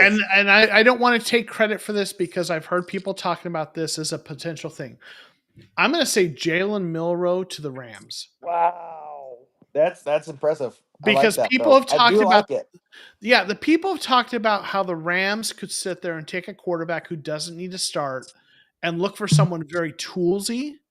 And Milroe needs some development, but the running ability is off the charts. But there's some stuff they need to develop with his passing. But like I could see the Rams taking him in and Sean McVay saying, we're gonna build you. We're gonna try to turn you into a star with the tools you have, but you need some work. But you can sit behind Matthew Stafford and learn behind him, and let's see what we can turn you into. So I'm gonna go a little bit different direction. Say the Rams with Jalen Milroe. Now maybe it's the Rams with Jackson Dart, but I'm going to say Milroe with the Rams. That's I know I'm totally kind of intentionally going a little kind of different, but I think that's an intriguing kind of situation there. I kind of like that though, because that makes a lot of sense. You're gonna sit behind somebody that spent so much time in Detroit, not going anywhere. Comes to L.A., wins a Super Bowl, has all these tools and everything else, and I truly believe that he was not used the way he should have been in Detroit. So that type of leader and teacher to that type of player, I think, honest to God, could produce a great quarterback. Yeah, So I agree with that. Let's pivot real quick. Chargers on the board. Their pick, I don't know if it's been tipped. I'm not looking at that tab yet, but they're on the board. I got a minute left. Yeah. So who do we think for the Chargers? And any thoughts on who they're going with? What, like, they could use a corner. I mean, Dante Jackson had it off the year, but they could use a receiver. They could use a running back. Golden's out there. Najee Harrison's there though. Yeah, Golden's out there. Yeah, Golden's. I'm going to say Jim Harbaugh sticks with his boy and goes with big boy Kenneth Grant. They could still also use defensive line. He's gone. He's gone. Grant's gone. That's right. Duh. Yeah, you're right. Otherwise, that would have been the pick. I mean, but how about their cornerback though? Early. Oh, but how about Will Johnson? Will Johnson's still there. Yeah, I can see that. I'll go. Yeah, that makes sense. I think so. I'm going to say Will Johnson too. I don't know. PFF doesn't have it listed as a need for some reason, but they didn't have edge listed as a need for us either. Right, and he's got a guy from his program there. I mean, you could see. It's been populated. PFF has tipped it. Interesting. Yeah, I have not seen that as a need yet. It's not maybe a high end need for them, but it's a player that a lot of people didn't think would still be on the board. Yeah, I don't hate the pick for them because of who their coach is and the type of game they play. Very defensive, low. The archetypical Chargers game was a 17-15 win last year. You know just grinding. Yeah. And what they did fits that, which, I'm not tipping too much because you could say either side of the ball, right? But it certainly fits trying to lean into that approach, which the only thing that tells you is it's not a receiver, right? That's the only thing I just tipped is it's not a receiver because they're leaning into the grinded out kind of a game, right? Oh, okay. Unless it's the top run blocking receiver on board. There you go. The guy from Stanford, right? He's gone. Emeka Buka. No, that's right. Yeah. You could say the guy from Stanford is like the next one, maybe, right? But so it's on brand, right? It's on brand for them. Well, let's talk about Green Bay.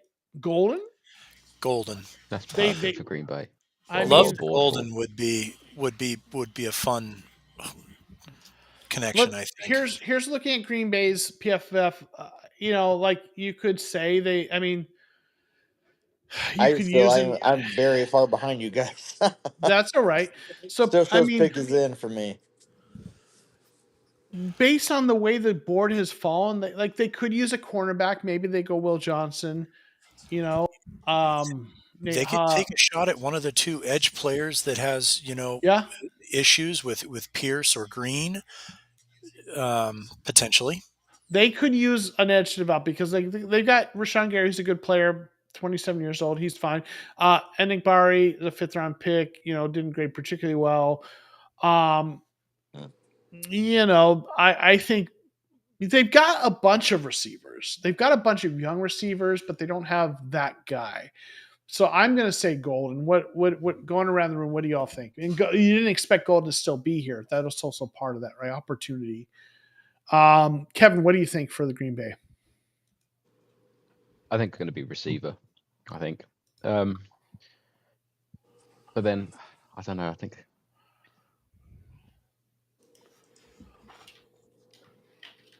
I'll say Golden just because of the need, and I think he is an upgrade for them. But yeah, this is a really hard one to call, I think.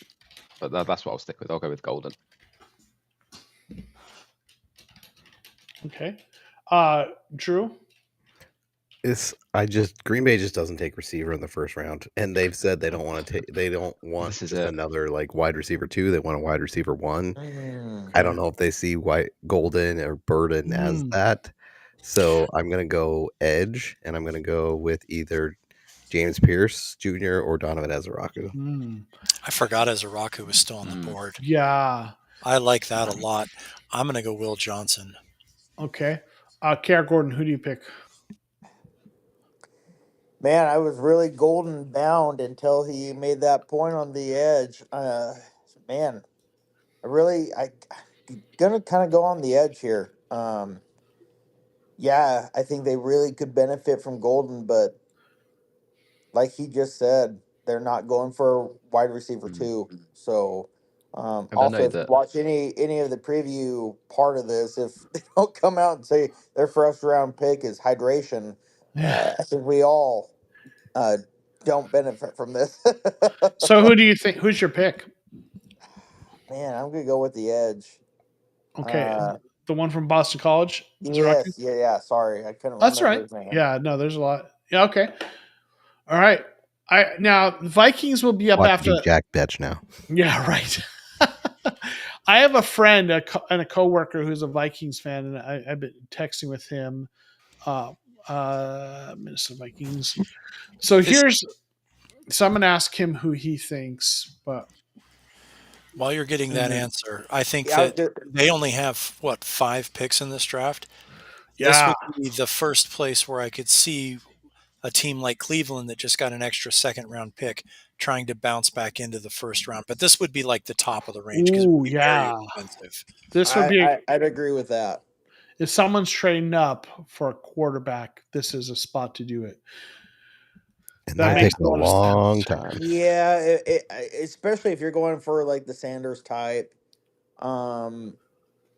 This is the beginning of the end of where you would trade up for that. Who do you got to jump ahead of though? Because like no one in the rest of the first round is taking a quarterback other than the Rams. Anyone else trying to trade up? Yeah, literally anybody that thinks they need a quarterback. That's which. Man. So let's talk for one of them to call Green Bay, and then for Green Bay to call the other 2 and be like, "Hey, we just got this deal. Can you beat it?" Yeah, exactly.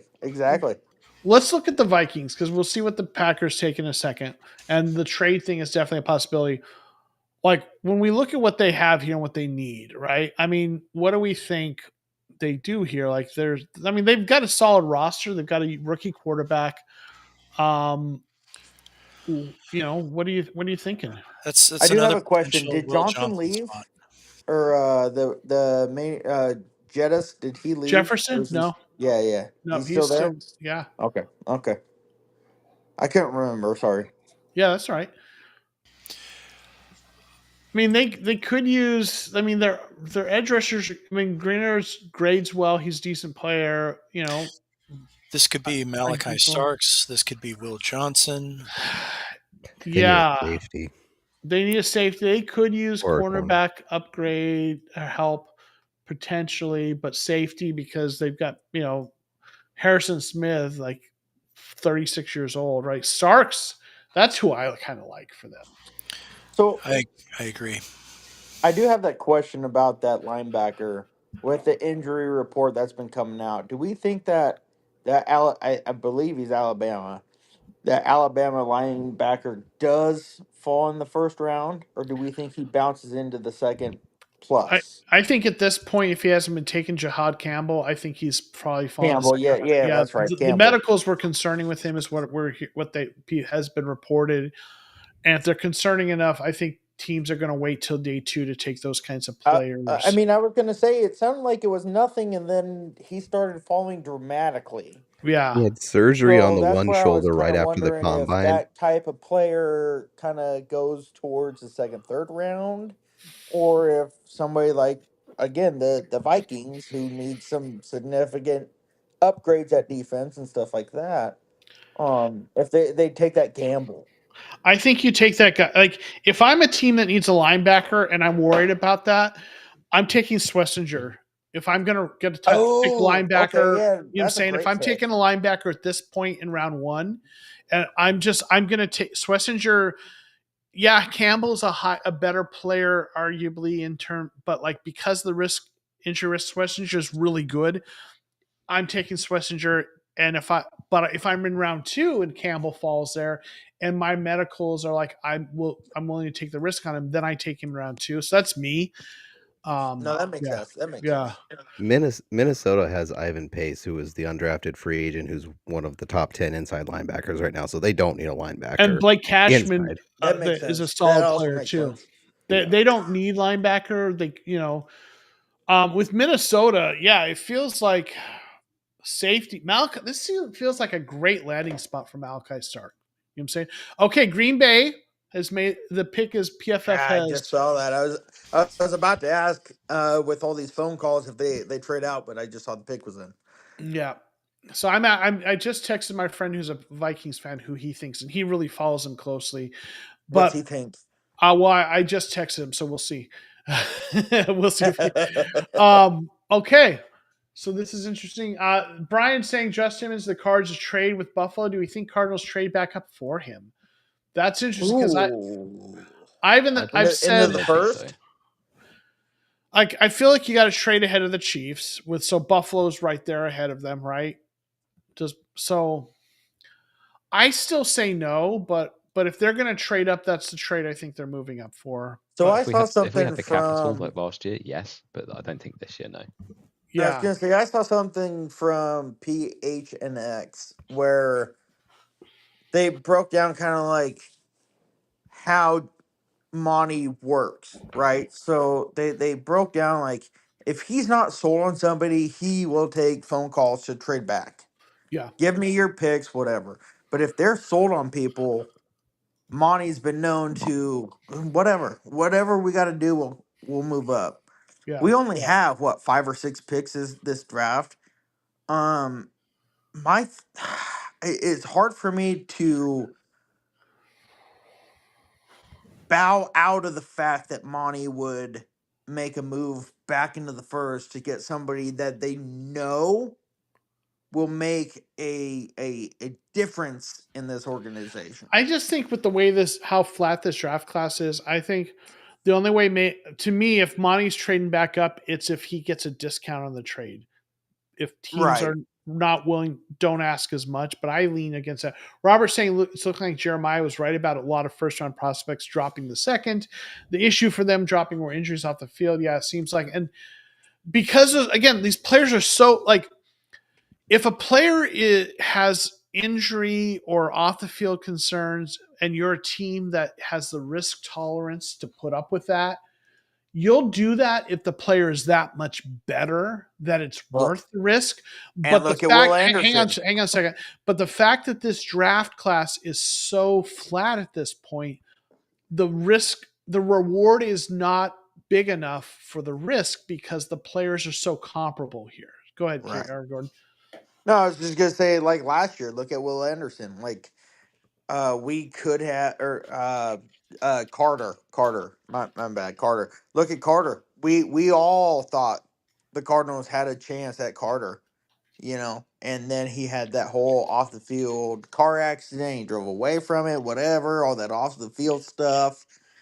And then again, besides all that, with the Eagles, he just was a menace. I mean, it's like exactly like what you just said.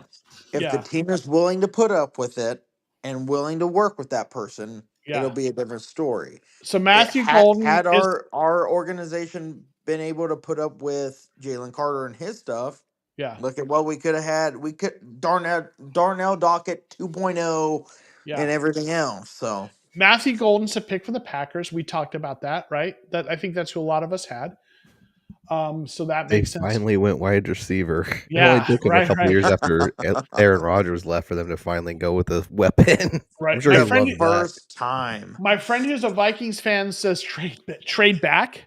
So I did ask him. That makes sense. But if they have to stay put, they don't have a trade partner, or they choose to stay put, who do you think they take? But trade back, let's see. Reading this text from my friend, players that some of my pundits said if they were selling at 24, we would take are gone. So the players this he's a coworker and friend of mine. He's a Vikings fan, follows them closely, follows Vikings content creators, and basically all the people he follows, the people they thought the Vikings would take at 24 are all gone. So trade back is the preferred thing at this time. But and the pick is in. As we talk about, right? Sorry. No, that's all right. Interesting pick. Okay. Interesting. Okay. I have not seen the pick yet. I have. Just saw that it was in. I'm sad, but I also called it at one point. I am also sad. You guys can spoil it all you want to. I'm just for the rest of the people watching, we're not going to because some people don't want that. That's fair. I'm hearing that at the Matthew Golden pick, Aaron Rodgers spewed ayahuasca out of his nose. I think that's fair. I was curious about that. Yeah. Nice. Sorry, I didn't laugh at Aaron Rodgers. I wonder if Aaron Van Buren is still hanging out with us, which I totally understand if he isn't, because he's there, so he should enjoy the draft.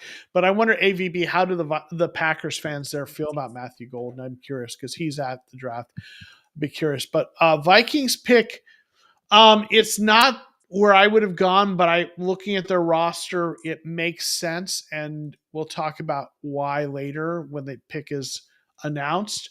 There's a couple reasons why I think it makes sense, but it's not what I would have picked. Let's see.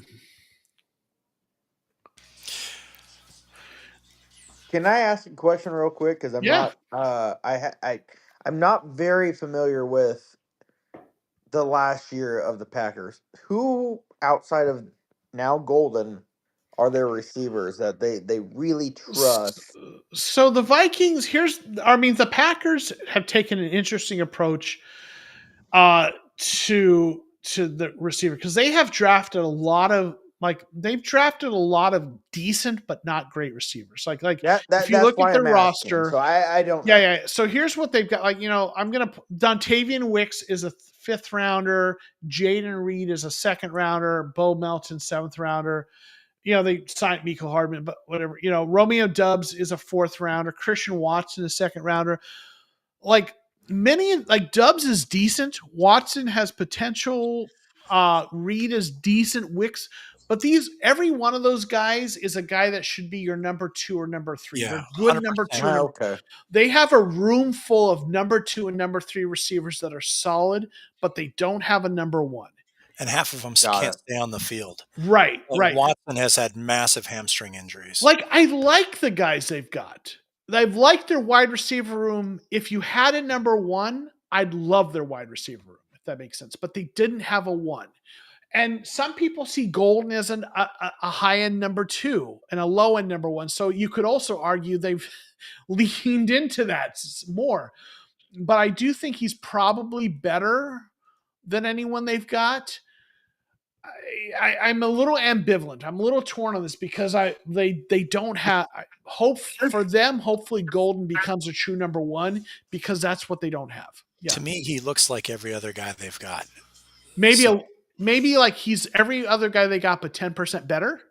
I was Maybe. gonna say not but so not enough much, better to be a true number one, right? not so much everything they got, but everything they've targeted Yeah. in every draft Like is where I would go. Christian Watson is the one guy in the receiver room who has, I feel like, the tools if he somehow develops.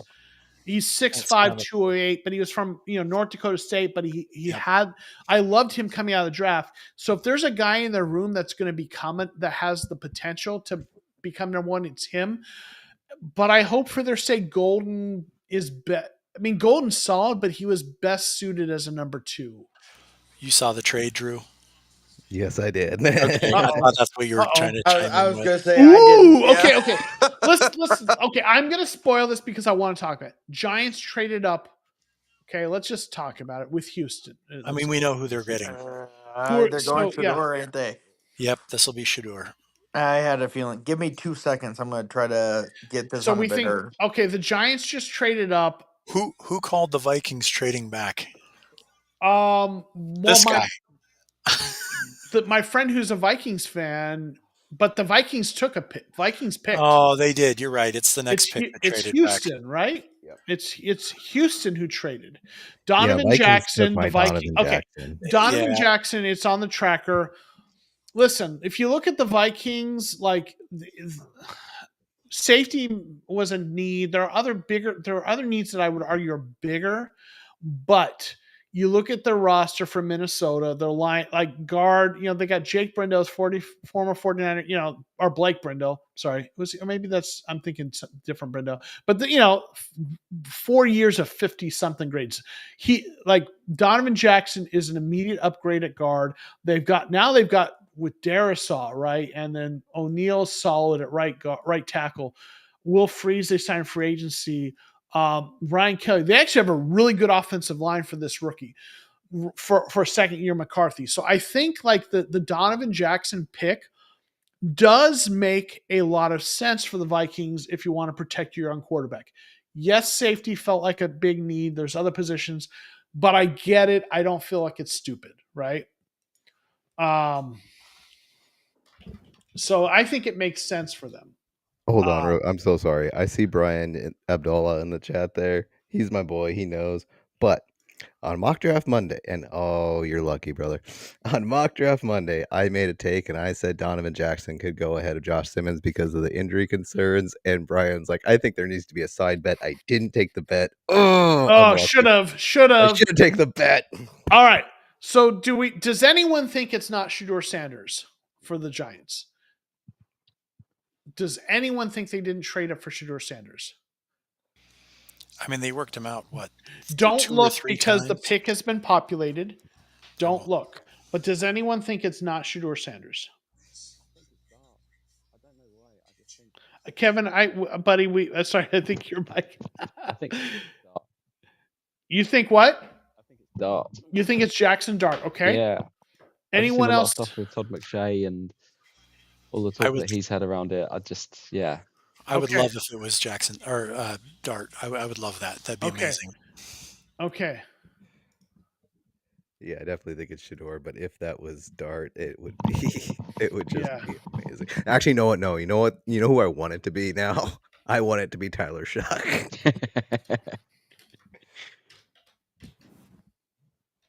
Surprise everyone! It's Will Howard. Yeah. Hey, Kiara Gordon's. What happened? The same invite link should work, Kiara Gordon. If you got dropped, the same invite link. All right. I mean, I know who it is. PFF has posted. My Vikings fan is fine with the pick as long as the guy works out. Like they needed a left guard. So, all right. I think the pick. I mean, the pick again. It's been popular. It's on PFF. It's not on the NFL.com draft tracker. So I'm not gonna. But yeah. But we all think it's quarterback, right? Yeah, it's got to be quarterback. Okay. Well, I mean, I peaked, so I know who it is. And let me say, yeah, so right. They traded, I will also know, and they traded ahead of the Rams, which I talked about the Rams being, and other people have talked, not like, again, I don't want to take credit for being original on that. Other people have talked about that. but the Rams as a quarterback destination, the fact that this is where the Giants traded right ahead of them reinforces that kind of perception that the Giants could be a team that takes quarterback here, right?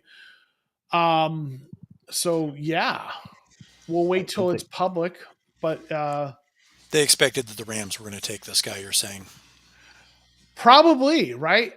I mean, which makes sense, right? Like the Rams. So Yeah, I mean, they expected the Rams would take a quarterback, and seemed like they think this was it, right? Robert saying easy win on that bet. Yeah. All right, real quick, while we're waiting for that to be public, Robert Moore thinks it's Dart. Update us real quick, Drew, on while we're waiting for the announcement to be official. How are we doing on the draft thing? Well, we're still beating Mike Band and Ben Albright and Daniel Jeremiah by 1 point, but we did well, or we started off strong, and then Peter Schrager and Albert Breer are really doing well here in this back half, and they're they surged ahead a little bit. We've got Albert Breer in the lead with 39, Peter Schrager second at 37, and we're kind of still sitting there at 34. So what you're saying is we performed just like the Cardinals. Strong start. Exactly. Okay. Kara Gordon's asking about getting back in. If you go into the Discord, Kara Gordon, that same link that got you in here the first time for the EV Mux will get you in here again. So it's still in there in Discord. So if you go in there, same link should be there. All right. We're waiting for it to be announced. Brandon just dropped in the chat, not this chat, but the Discord chat, that the Falcons are trying to get back into the first.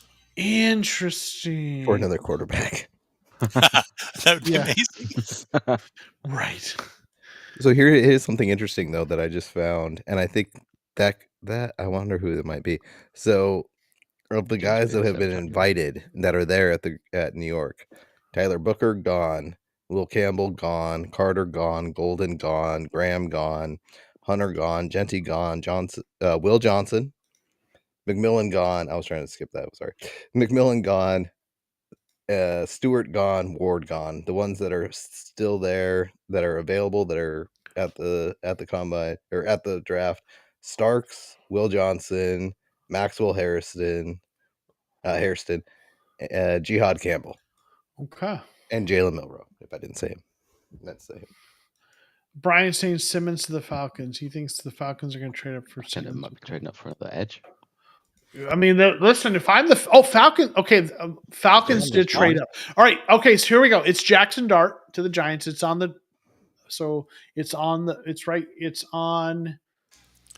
here. Sorry. So Jackson. This is going to be an edge, right? I mean, I think so. Falcons trade back up. I would say, I like this move by the Falcons. I know it's a flat draft talking about trading up, but like, the guys that we thought they would take at their first pick are still there. You know what I'm saying? Yep. I actually like this move if they take one of those edge. What do y'all think? Yeah, I like it. Yeah. Like, I'm not usually a big fan of trading up if you're not trading up for a quarterback here, but like with the way things have fallen and the way the edges, the fact that Green and Pierce can't hear again. All right, Brian. I'm gonna put Brian. I don't know if you can hear us. We hear you, but you can't hear us. I'm gonna put in the chat. We hear you very loud, Brian, but you can't hear us. I just put in the chat. All right, real quick. Let's get. Oh, she's. Dana, I'm doing a similar exercise. Another group. I have 29 points at the moment. Brian, we hear everything background. Boom, called it. All right, I need to. I hate to do this, but I need to mute Brian because he's really loud in my ears. Brian, I don't know if you can hear us, but you are very loud, and we hear you. Kara Gordon, I don't know. The link is in there. I can't. If you the link in Discord, the EV Mux link is in there. If you can't get in, I can't. I don't know what to tell you, but the link is there, buddy. Okay. Falcons trade back up. who do we think? Because we all think it's edge, right? Yeah. I do think it's edge most likely. So to throw a curveball name out there that I don't necessarily think it'll be, but I'll say Jahad Campbell, who's kind of the inside linebacker and can play edge. Yeah.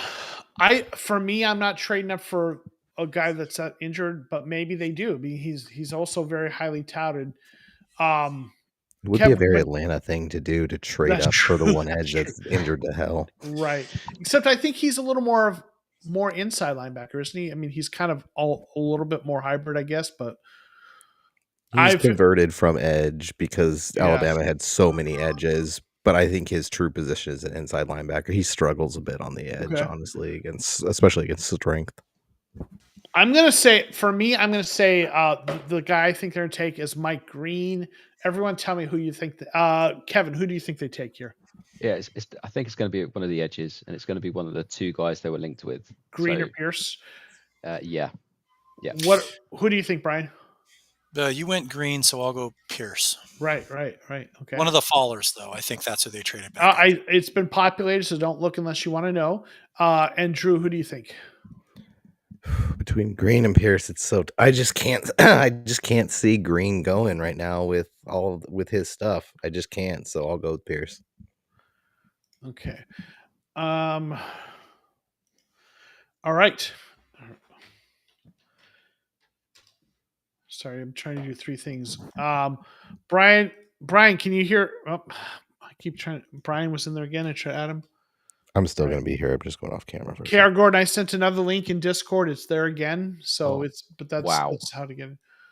All right. That comp. So the Rams got us 2026 first round pick out of that. Oh, out of that trade? Oh, they got a future first out of that trade? Future first. Wow. Okay. I have a quarterback tax. Looks all right. KR Gordon's back. Oh yeah, you're back. God. Okay. All right. So the Rams trade a future first round pick to move up to 26. So maybe I like it a little less with how much they give, but I do like that they moved up. And now that I've seen who they traded for, I like that move. So okay, it's public. James Pierce Jr. was the pick. Okay, so it's on the tracker. So that I mean, they gave up a lot. I think they're obviously hoping not to have to be there in the first round again, but or early, not to be an early first round pick. We'll see. In that division, maybe they are competitive enough.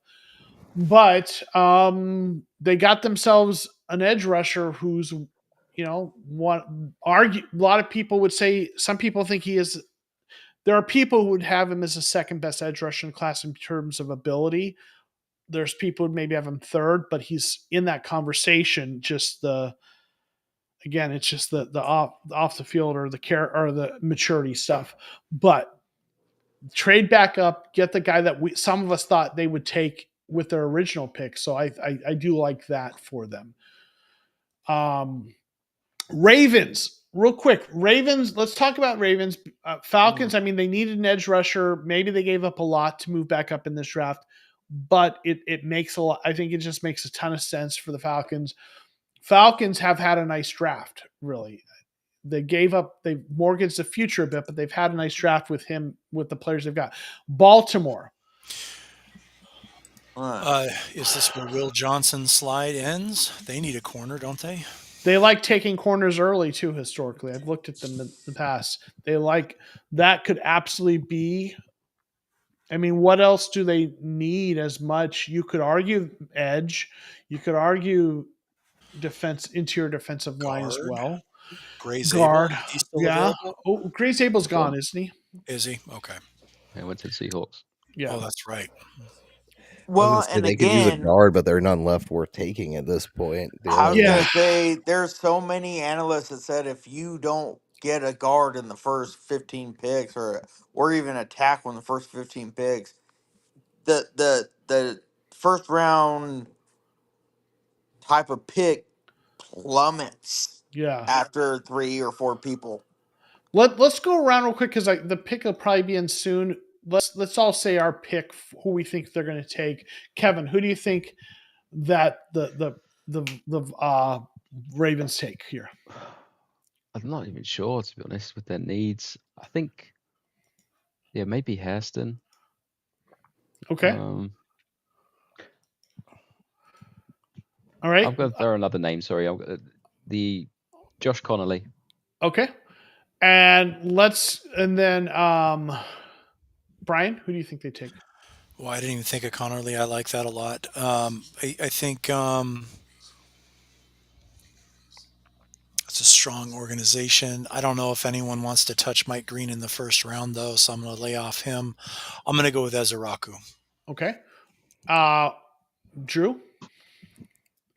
Man, I like Connerly or Ezeraku, so just to go different, man, Johnson. I want to say Johnson, but I'll go different, and I'll actually go really different, and I'll say they'll go with the ball hawking safety to pair with Hamilton, and they'll go with Malachi Starks. I like that. I love that. That's a very Ravens pick. Yeah, it is. All right, and Gordon, who do you think they take? Best player available on the board, probably. I'm going to be honest with you. It's going to sound redundant, but yeah, I had Starks at that point. He's the best available. He's the best for them. If they don't take Starks, it's kind of misusing your whole organization at that point. Yeah. I mean, this is the team that always sits there and then they see who falls to them and they take them, and everyone's like, of course, the Ravens, right? Right. And absolutely Malachi Starks feels like that kind of a player for them. But I am going to say Will Johnson because he's another player who also has fallen, and they have Kyle Hamilton. Yes, they can find they have a Darius Washington who's played well for them at safety. They can find a way for Starks, whether they move someone to slot, but they could use an outside corner. And I'm going to say Johnson. So the pick is not popular in PFF, so we all got it in ahead of the wire. So I'm saying Will Johnson, but I think we all agree they're going to take someone that fell to them because they're smart. 100%. And they always do that, right? I mean, and I've been a huge fan of the Baltimore Ravens. And the reason I didn't pick edge is because their approach to edge is one I've also talked about. They take edge rushers in the middle rounds and develop them, right? Now, maybe they do take an edge rusher here, but I think it's more likely that they go with one of the defensive backs because they like taking defensive backs early. And okay, interesting. It's on PFF. Oh, So if you want to look, you can look. It's not on the draft tracker, but it's a very Ravens pick. It is a very Ravens pick. The fact you said it like that makes it very ominous of what we're looking at. It's so Ravens, and it's on brand with them, 100%. That's so Raven. Yeah, that's so Raven. I was hoping somebody would do it. So let's look at the Detroit Lions. Do they need anything? Can they just it's not fair. Can they just forfeit the pick because they're so good on their roster? But no, like the Lions have done such a great job building this roster. Like if you look at their PFF grades, way too much blue. Like they're okay. They got Orange at their outside cornerback, but this is a first round pick from last year, so they're going to develop him, right? Okay, they could use a guard. Glasgow's had a down year. He's a veteran, but you draft that on day 2 potentially. You could maybe say outside receiver. They've got Jameson. St. Brown is really great, right? They've got Tim Patrick, a veteran, 31 years old. Maybe if there's a receiver you like there, but I don't think I think all the receivers we like are gone, right? Like when you look at the best available, when you look at Detroit, like they don't need a safety. Unless you want to think of Branchmore in the corner, you could argue they could use a nickel, maybe. DJ Reed is solid. Maybe you want to upgrade there. The linebackers are good. If I'm looking at them, I actually think though there's something really attractive about getting an elite edge across from Hutchinson. So for me with Detroit, the question is which edge do they go with, because you do have Mike Green still there, but you've got Ezeraku. So you could argue they go cornerback, someone Trey Amos, but or Luther Burden is still there, right? Or Will Johnson. That's interesting. So let's go around with Detroit. Let's go around the room. Kevin, what do you think Detroit does here? I really like the idea of just pairing another pass rusher. Yeah. I You're think doing I that, really which like one that do you idea. think?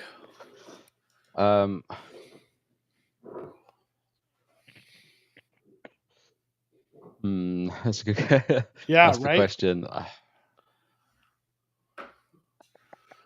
quite like the idea of Ezeraku, but I mean Hutchinson kind of fills that same sort of role. It's quite a Yeah. We'll pick one. yeah. I'll go Ezeraku. I'll go Ezeraku, 'cause I okay. think he's the talent's there. I think. Brian, what say you? Ooh, yeah, Ezeraku or maybe Luther Burden. Okay. Drew? Yeah, I can't even go any different. I just does Donovan Ezeraku's who have had penciled in there for a long time, so I got to stick with him. Kiara Gordon, who do you pick? I'm gonna be honest with you. I honestly can't believe he's fallen as Rocco to this point. But Yeah. are we sure that Hutchinson is there for day one? If not, like the injury, Ezeraku is the exact one you want, waiting for that to happen. Yeah. For both of them to pair together. So is that your pick? Yeah, absolutely. Okay. Yes, I'm sir. also going to Ezeraku. I think Mike Green, if he's lasted this far, two teams are concerned. I don't think Detroit's the team to take that risk. I think they've got too good of a thing going. I don't think they want to mess with 100%. that. And I think Ezeraku's the safer pick. They don't need him to be their Batman. They have room for him to develop. But then they also feel like, wow, what if he does develop across from Hutchinson? That's a dastardly duo of pass rush, so I think Ezeraku as well. So it feels like that's the really, and with a little Luther Burden mixed in, which I like as well. A guy to make with a little bit of kind of wiggle in terms of what he does with the ball in his hand. Little Debo Samuel to him. That's kind of a nice thing they don't really have, I think, in the receiver room, right? As well, that could be an interesting dimension. So I think that, Brian, that's a really interesting point. But I think Ezeraku is kind of the what I think as well. So we'll see what they do. But we all know, yeah. You went Donovan Ezeraku on Monday, and we need that because if we want any chance to win in this game, did I make that pick? Way behind. Did I make that pick on? Is that the one I made? Yeah. All right. Let's look at that too. Show us real quick the update. So here's hoping, right? Sorry, let me get back down there. Yeah. We're not, like I said, we're not doing so hot anymore. We're on brand. Like as true Cardinals fans, we have pulled out. Like we've come out strong, won 6 games, and then. And that's where we're at. We put up 34 points early, and now cannot figure out my camera. So what's the score at like right now, Drew? We're at 34. We're still we haven't scored any points in quite a while. Peter Schrager, he's killing it, especially in this back half here. I like Peter Schrager. He seems like a nice guy, a good dude, and he's connected. I know he's very mainstream national media, but I like Peter Schrager. He just seems like a really nice guy. Yeah. All right. Albert Breer's still in second. Daniel Jeremiah. Oh no, sorry. Mike in third. Daniel in fourth. Ben in fifth. All right. Okay. So. Okay. Whoa. Oh, I don't know how I feel about the whoa. What? It hasn't happened yet for me. Oh my! Who the hell? What? Okay. Who is that? I'm just right. That was awesome. Okay, I'm just gonna say it is not even. This will be uncontroversial. Oh my goodness! Can somebody please clip that exact second? This has to be a typo. This has to be Ty League Williams. I was gonna say, somebody please clip that. Yeah, okay, typo. Second. It's been fixed. Woo! It's okay. That was. I don't even care that we tipped it. That just happened. Okay, it has been fixed, but it's still an eyebrow raiser. It is less so. That is less so. awesome. He was projected to us at 16 at one point early in this process, so I don't think it's that eye raising, but I think he's arguably the best run stuffer. Yes, in this draft. I think it's still an eyebrow raise, but it is not as bad as who first popped up. There was a mistake on PFF's board, and they fixed so happy about but the name how that they that had presented was like a guy who was. I want to find out where that guy was. Like, I need to find out That's what a name I rank hadn't that guy even was. seen. He was the Temple halfback. I've never even heard of him. Right. I have 30 plus names that I watched in running backs, and I have not. I've heard of Lam Larson, who's an FCF UDFA guy, and I have no idea who that was. Is he on their big board? The guy that they accidentally populated is not even on their big board, I don't think. I just want to say that I've watched Joe's show for so damn long. And I'm so happy that I'm available to and hear that. on the show for this moment, because I've seen so many of these in the past and none of us saw this. I'm so glad to be a part of this. I'm glad that I could bring that for you. That was okay. The pick, okay, it's Tyreek Williams, the defensive tackle from Ohio State. Yeah, I just saw it. I'm confused. At least that makes sense. I still think it's eyebrow raised, but not like a crazy. But they had populated a running back from Temple who I guess had a similar first name, and I was like, it's like, what the hell? Oh, okay. Wyman, something like that. Oh Lord. You know, that reminds me of last year when somebody made a typo on Amarius Mims's 40 time. They had him running a sub 5040 at whatever he is, 6'7", 6'8", 300 plus pounds. All right, that was fun. Oh my goodness. Who is that? Okay, who is that? I want to find an NFL draft Temple running back. Oh, look, hold on. My Huskers were on the TV for half a second losing yards. like literally he's not even it is he's not even on their draft track. Okay. Let's look. Okay. Tyreek Williams, Detroit, run stuffer, sure. Right? I would have edge made a lot of sense for them, but sure. Let's look at the Washington Commanders. Okay. They could use some safety help. Will Harris, Juan Martin, but Starks is gone. They could use some cornerback help. Sandstro's more of I think he's better suited to the nickel, but sure. They could use edge rusher help. They could use they've got Kinlaw, Deron Payne had a down year. They could use so much help on the defensive side, right? They got their quarterback. They could use Brian Coleman. They can use. He was a 3rd round pick last year. Maybe they're going to stick with him at right tackle, develop him. They traded for Tunsil. But to be honest, that 3rd round pick was not terrible. Yeah, and that's fine. If he's a rookie, 59 point, you stick with him a little bit. I agree with the developing that guy because he wasn't. So what do we think? Let's go around the room. Kevin, what do you think the Commanders do? In terms of this pick. I think my bet is Trey Amos, the corner out of Ole Miss. Ooh, I like it. Okay. Brian, what do you think? Just going through the list of available now.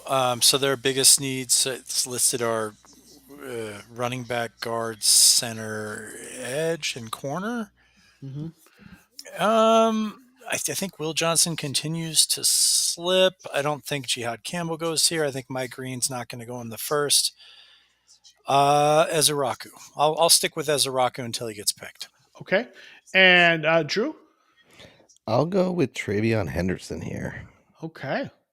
Nice. The running back. Okay. Kara Gordon, what do you think? I agree. I think Amos is really what they need on that defense. Their offense has progressively gotten better. They're not really solidifying their defense with somebody they can work around. If you get somebody like an Amos in this first round like this, you might, and I hate saying put on an island because it's not a thing anymore. You could that guy could survive on an island, so I think Amos. Okay, and so I'm gonna say, I mean, if I will say, I keep saying Will Johnson because he's fallen, but like at this point, if he's fallen this far, the medicals people are waiting. So I think Kevin makes a really good point. If they're going cornerback, Trey Amos is the cornerback at this point. I think I think Trey Amos is going to go before Will Johnson because people, if Will Johnson hasn't gone yet, then the medicals are keeping people from taking him this early in the first round. I'm going to go Ezeraku because I think they need edge. I'm going to go with Brian as well. But if they go corner, I will say I think Amos seems like now he's going to be the edge that goes before. And it's not okay. It's been populated. So sorry, just said a thing. Interesting. I'm surprised. I can't believe we didn't come up with that one actually, given their needs listed. I still Yeah. don't see pick is in, but I'm totally with you guys spoiling it. We can't because the other people watching on the Yeah, stream people haven't watching seen don't it. want us to. That's So true too. I'm No, that's fair. surprised. I am surprised.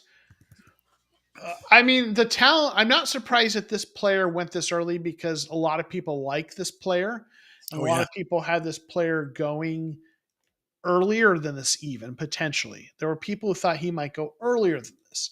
So the player is not surprising to me. The position is. I I'm just gonna say it again. I'm surprised they got Samuel. Yeah. I forgot about that. It Oh was yeah. so nonchalant at the Forgot about that. time. Yeah. Yeah. It wouldn't have been so surprising like a month and a half ago. Yeah. Yeah. No, you're right, but I forgot all about it. Like it kind of went under the the breath of everybody, really. So let's talk because we'll see. You know when the Did they It's populate in. it it's on the? populate Okay, yeah. Josh Connerly tackle. So I'm a So little surprised because they drafted a guy last year to be right tackle. They I think they traded for was Tunsil. So tackle was a little surprising to me. I think they move him to guard. Okay, I could see that. Yeah. Connerly's been said by some to be a guard, yeah, for sure. Okay. I was gonna Inside. I was just about to ask, has he played much at guard? Has he had experience at guard? I mean, it's kind of a He's played difficult almost exclusively switch. less tackle. He in his like in the last 3 years, he's had like 7 snaps outside of left tackle. So he's Oh, been primarily left tackle, but that doesn't mean a lot of guys play that way and they move him inside. So in the NFL, so that's that absolutely makes sense that it could well, it's be. not terrible, but Yeah. I guess what I'm No. asking is, do we think that that's going to be something like you're going after him, thinking he could be this other position to excel at that position? Yeah, I mean, I don't know. Yeah, I I mean, mean, to be on to fair, Cardinals have done it too. yeah. I want to move on to Buffalo though because they're on the board on the clock. So I'm showing here the Buffalo Bills. I mean, they could use linebacker. They could use. I mean, Damar Hamlin. Love Damar Hamlin in terms of the story, but the player, you could upgrade their safety. Yeah, he's not the Taylor same. Rapp. He's not the Safety same. could be a need. They've got Rousseau and Joey Bosa at edge. You could get a young guy developing there. Interior line, Daquan Jones is 33 years old. Ed Oliver you like, but they could get someone there. Osiris Torrance hasn't lived up to expectations. But I think they might stick with him. But like they receiver, they could use an upgraded receiver, but I don't know that there's that guy's on the board. What do we think? Cornerback, I mean, they've got Tre'Davious White has kind of fallen off a cliff. They've got Christian Benford, who's played really well as a 6th-round pick, but certainly, and then they've got Taron Johnson, 4th-round pick. Okay, what do we think? Linebacker, it feels like linebacker, safety, and cornerback are all kind of big needs for them. So let's go around the room. Kevin, what do you think for the Bills? I'd say I'm going to go Jihad Campbell here. Okay. Yeah. I mean, they've got a need at linebacker to upgrade at linebacker. Brian, what say you? I like that, but to be different and continue the same thing I've been saying, Ezaraku could fit here, Yeah, unless they like Nick Scorton better. But I would think that Ezaraku would be the pick over Nick Scorton. Drew, what say you? To be different, I can come up with a different one for them. I'll say they take the chance on the other 10.0 RAS guy here and go Nick Emmanuel.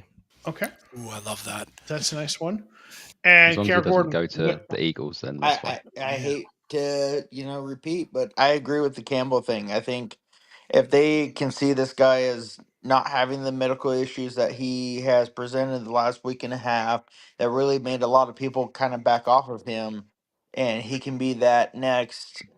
Can't remember the guy out of San Fran. But if he could be that next Fred dynamic Warner. Fred Fred Warner. Warner. There Yeah. you go. Yeah. If he could be the next Fred Warner type of player, and they get him right now, yeah. that really solidifies their central defense for the next 10 years. So I So think they go for Campbell.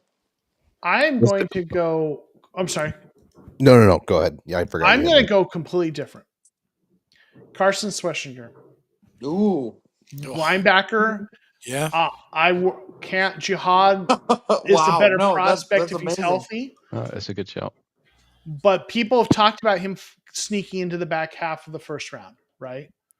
And so, like, that's to me, like, I'm going to go kind of a little bit. I'm going to go a little bit different there, but that's kind of where I'm going to go there. No, I like the shout actually. I like that a lot, actually. That was the first name that popped linebacker's a into my big head. need. Yeah, it's a big need for them, right? But value wise, like if Campbell's medicals are better, he's already gone, right? So maybe they take the risk if they like the player that much. But This is where I'll jump in just real quick, just to Yeah. clarify Jihad's medicals. He had the surgery on the one shoulder right after the combine. He may need surgery on the other shoulder, and he had a knee issue in college. Oh, I didn't know about and the I other love shoulder. the kid, but I didn't know about the other shoulder. So yeah, I still stick to linebacker. I think yes, Schwessinger's probably a better option here then. I agree. Yeah, no, that makes sense. last time I brought up a deep report, though, that Green Bay went wide receiver. So take it with a grain or less. Right. So, well, we'll see what happens. The pick is not yet populated in PFF. So, I'm going to be surprised if it isn't a defensive player, and I think it's going to be a not a front, like not a defensive line edge. Even though you could argue absolutely they could use a player there, the need is bigger on the defensive back and linebacker side of things. So we shall see. We're getting close to the end, though. I was going to say, I feel like with It's gone really quick the this time. consensus of all of us, the Bills need a defensive something. Yeah. I don't think any of us went on the other side of the ball, so I definitely feel So of like course they're going to go defensive. So of course they're going receiver. nonetheless. Of course they're going receiver. Right? Luther Burden would be the receiver, just next got picture receiver, right? Sanders for no reason. Yeah, I mean, yeah. Oh, jeez.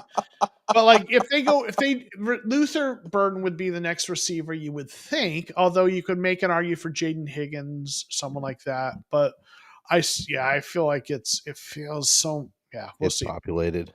Is it? Not on mine. It I isn't. definitely agree with the rest of you guys. Like that, it's Now it is. It's in the pudding. Yeah. All right. Let's see. It's not populated for me. Okay. Good Right. pick. Good Mine pick. still says pick is in. Oh, it's populated on here. Oh, okay. Cornerback. Okay. Maxwell Harrison. Selection. PFF is behind. NFL.com has it. PFF doesn't. Interesting. I've just seen something else now as well about this next pick. Uh-oh. Which is there is a trade. Ooh. Howie Roseman could not wait one more pick, and he's traded up. Oh, wow. I got Maxwell Harrison. The Eagles and the Chiefs agree to a trade after the Super Bowl. So the position, so they like Harrison. So maybe it wasn't the player we thought, but it's one of the positions we talked, right? And well, so you made that abundantly clear that they needed somebody on the back end. Eagles and Chiefs trading? That's weird.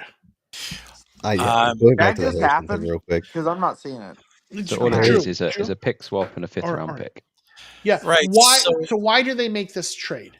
That's because what I want. someone else was on the phone with the Chiefs, and they were going to offer to move up. I think. Okay, That's so the only reason you make that pick, right? I'd seen something to say that Howie's been trying to trade up since, when was it? He's been on the phone working it since just after the Pittsburgh pick, I think it was. So I think Brian's got to be right. Like if the only reason for Philly to make this move is because like Kansas City is like someone else is going to come up, take your guy. Exactly. So who is their guy? Yeah. Who is their guy? Who's Philly's guy here? What I was going to say, what is their missing piece? So it's Cleveland. Nothing. It's Cleveland that's trying to trade up, I bet you, because they've got that next pick and they still need a quarterback. And if you want the 5th-year option, it makes sense to trade into the back half of the but like round. if you're Philly, I don't think that's what they go for. Hang on. If you're Philly, you don't care about that. You know what I'm saying? No. You don't care about someone coming up to take a quarterback. You know what I'm saying? Yeah, that's true. That's true. So if you're Philly, you care about someone coming up to take an edge. An edge or Mike Green. Mike Green, right? I mean, does that make sense? 100%. Could be Mike Green. Could still be as a rock. If you're Philly, you're like, go ahead and trade up, take that quarterback. That pushes our guy to us, right? Well, then who's trying to trade up? 100%, Joe. 100%. Someone who sees that Mike Green is still there and wants him, or someone who sees that. I mean, they don't need a corner. Maybe someone who sees Will Johnson still there. Someone who sees like who's okay, like Mike Green. Sorry, good. How about Luther Burden? How about Houston was trying to come up for Luther Burden? I like that. Philly needed to get up and get the wide receiver, but it's not. Oh, but it's not. Interesting. Okay. I'm surprised. The pick is already in for me. But it checks out. Maybe we weren't sure who it was going to be, but it wasn't a quarterback because there's no reason for Philly to make that to do that. So someone was trying to come up for Jihad Campbell, or I'm sorry, I just gave it away. Sorry, Jihad Campbell is the pick. It's been a long night. Jihad Campbell. So someone was either going to trade up, or they just wanted the no, because they could have waited for him. So Kansas City have taken Campbell. They don't really need him. They have linebackers, so someone else is going to come up for him. If you look on the PFF board, Tennessee is the next one listed with the linebacker need, and they're not that far. He was projected to fall just because of the injury thing. So I don't know if their doctor saw something different, and then they thought, hey, again, like what I brought up earlier, it's another Willis or it's whatever. Okay. Yeah.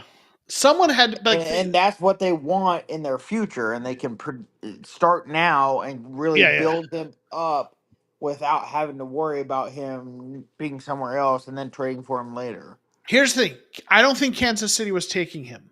You know what I'm saying? I don't either. So someone was trading up for him because Kansas City doesn't need a linebacker. They just paid Bolton. They've got Leo Chanel, who's solid.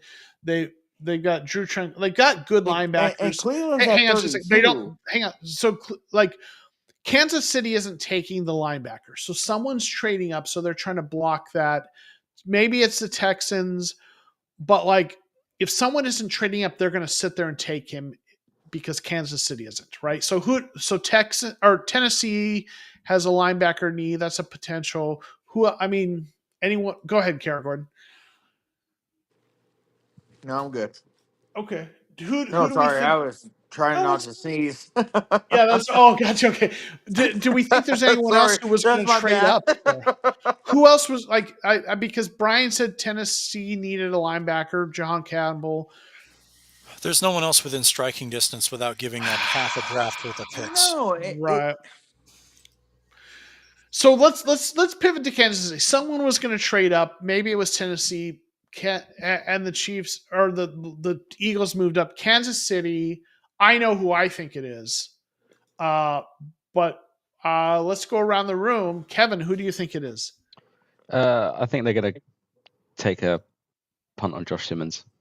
Okay. Brian? I agree 100%. That's who I think it will be. Drew? I don't want it to be because I still want him to be there for the Cardinals. So I'm going to hopefully wish that it's somebody else, and I'll go with if it's tackle Ariante Ursary, or if it's a different position, we'll go with Donovan Ezeraku because I could see him using edge. Yeah, Kara Gordon, who do you think it is? Yeah, no, I'm falling in with mine here. I really thought that Simmons would be there for the Cardinals. So, do you think it's Simmons or? For this pick right now, Yeah, for the Chiefs. no, absolutely not. I think Simmons will still be there for us. Oh, okay. Uh, So, who do you for think the they're taking? Eagles, as far as I don't know. I feel like they're gonna pull a No, wool over the everybody's Chiefs. eyes. To be honest with you. So the Chiefs. Who do you think it's the Chiefs on the board now, right? So Jihad Campbell's gone. So do you have a pick for the I'm Chiefs? behind. Sorry, my bad. That's right. I'm still showing pick is in for no reason at all. Who do you think the Chiefs take? They're gonna. They got good receivers. They're gonna need at least a defensive front seven. Mm. You're gonna have to come back. Okay, that's fine. I mean, Simmons is a player so many people have talked about as their pick, and that seems like the obvious one, and that's probably who I'm gonna go with. But I'm also gonna throw Mike Green in there because like this is an organization that will take chances on guys who have off the field stuff.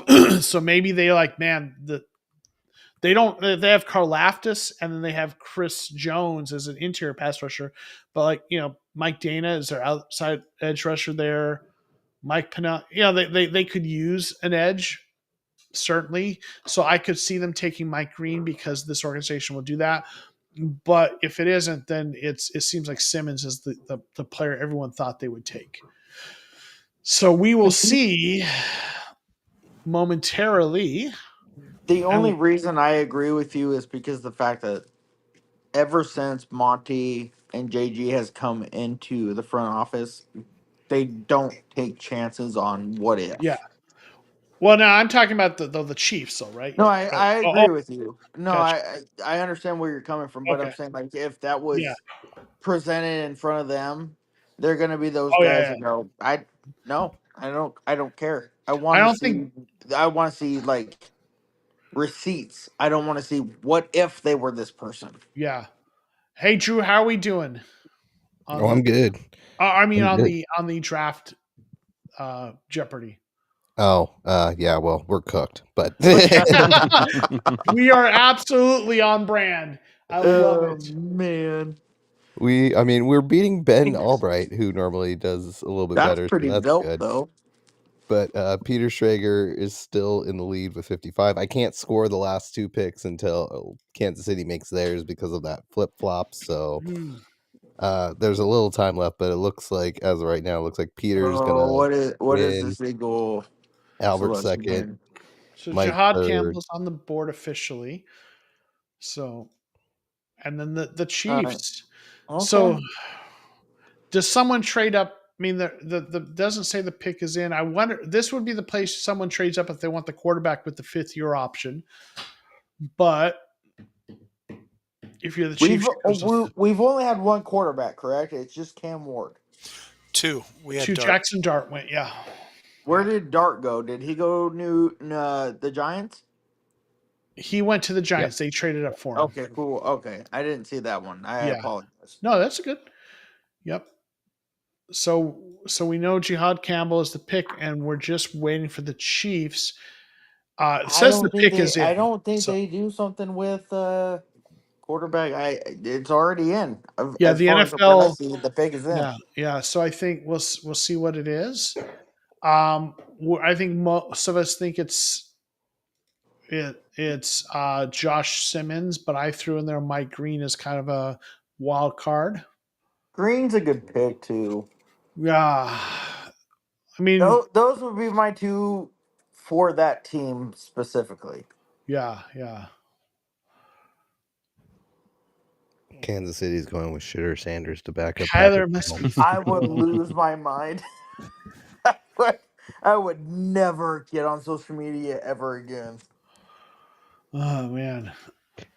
Yeah, so I've just seen that. I legitimately bet my life on that he would be a second round pick Hmm. or farther. So there's just too much surrounding it. Like the whole, your dad was your only coach and everything else. So I'm not. I mean, he. There were a lot of questions, but also a lot of accuracy. But I'm not surprised that someone went ahead of him. That Jackson Dart. I mean, I thought it would be Milrow, but I just had this weird feeling someone else was going to go I saw a lot of before Jackson Dart's games, and I felt like in the conference he was in, really was able to produce what Yeah, needed to be. And to be honest, the Pac-12, the Big 12, either one of them, you could interchange both. Just was not a strong conference. yeah, And, yeah, and yeah, you got some stats, whatever, but compare that to something else, like the SEC or the ACC, whatever. You just, they didn't compare, you know. yeah. And as much as I root for a lot of these kids, even if I don't like them. Yeah.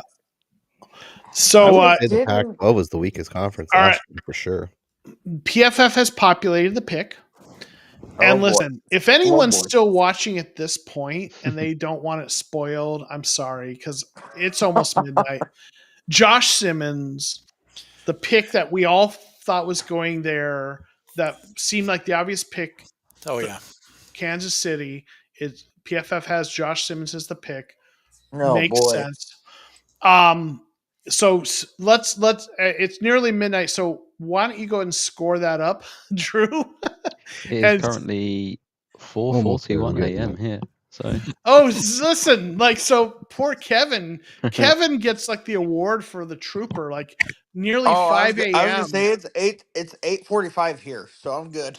Yeah, Kevin is across the pond. Oh boy, sorry, Kevin. that's so Yeah, good. thank you, Kevin, We is do what it I because we say. love it. No kidding. Thank you, Thank you, buddy. Kevin, for your commitment to It's the best to weekend of the year. right. It's Christmas. It's Draftsmas. So, how are we doing on the scoring there, Drew? Give me 60 more seconds. Okay. All right. So I want to let's just I do want to wrap this up once we get the scoring, and maybe just so let's go around, give our final thoughts on the Cardinals pick and the first round. Anything you want to say, Kevin? Cardinals pick and anything about the first round that you want to say? Yeah, sure. Cardinals pick, really big fan of it. Alton Nolan, interior, disrupting presence. I think he's got really high floor and even higher ceiling. I think he's got the potential to develop into an absolutely fantastic interior player, which is exactly what we need. And as for the draft, it's actually been a lot more entertaining than I was expecting it was going to be, maybe about 48, 36 hours ago. So that's been good. Still lots of interesting players left on the board, which has been quite surprising. And I dare say that the start of day 2 is probably going to be quite spicy as well. So we'll see what tomorrow brings. Yeah. Brian, what say you? I agree with all those points. I'm very happy with the pick. It was someone that was I did not think was going to be there. And as the board fell and it became more and more possible that he would be there, I was hoping that, on one hand, I'm like, well, we could trade back and maybe pick up another, 4th round pick or something, or take the guy I really like. Sounds Yeah. good. So I'm very happy with that. Thanks for allowing me to hang out. I had a lot of fun. The draft was, after the first 10 picks or so, it got kind of interesting. There were definitely a few surprises at times, so it was very entertaining. Okay. I don't know why my camera. Can you all hear me? Oh wait, no. Who's Yes. this? Is Yep. there someone else? Did 100%. someone else drop out? Nope. Or there's a second version of me for some reason. That's weird. Or no, you know what it is? It's my screen. I stopped sharing my screen. That's what it was. Okay. All right. Cool. KR Gordon, what say you? First of all, I will say I love the fact that I finally got to get on a live stream with you. Second of all, I cannot even imagine getting out of this draft with somebody like what we just drafted. I mean, you're looking at a potential Darnell Dockett 2.0, and we all, if anybody's a true Cardinal fan, we know what Darnell did to other teams. So if we have that, we walked out of first round perfect. Next couple rounds. We'll see what happens, but I think that the whole first round, as it was as a whole, definitely was a little bit threw some swings at us. We didn't. I almost guarantee none of us saw it going the way it did. But we walked out good. I think that the draft is perfect the way it is, and I just want to thank everybody on this stream for allowing me to be part of it. So thank you guys, and go Big Red. Woo-hoo. Drew, what say you? I'm definitely happy with Nolan. Like I said, I was a lot higher on him until some of the character questions, and I never really knew if they were legit or not. So that's why I said, if Monty takes him, I'm going to trust it. And Monty took him, so I trust him. I'm very happy overall with it. And even more so, I think, even though it went out in a weird order, there may be a couple of sideways picks. Nobody who was not in the PFF mock or in the PFF big board went, thankfully, but it did go. There were a couple of different players that I think went than some people were expecting, but I do think overall the board fell well for us in the second round as well and set up well for us for tomorrow because there's still plenty of options there. Will Johnson is still on the board, folks. So let's see if that is a potential option either at 47 or maybe moving up a little bit in the second round, which would cost significantly less than moving back up into the first. So I like where we're at. Nice. I think did everyone get a chance to? Okay. I think I'm last. I think Walter Nolan was a very popular pick for Cardinals fans in terms of mock drafts. The talents there maybe might, the thing that gave me a little pause were some of the questions about maturity stuff.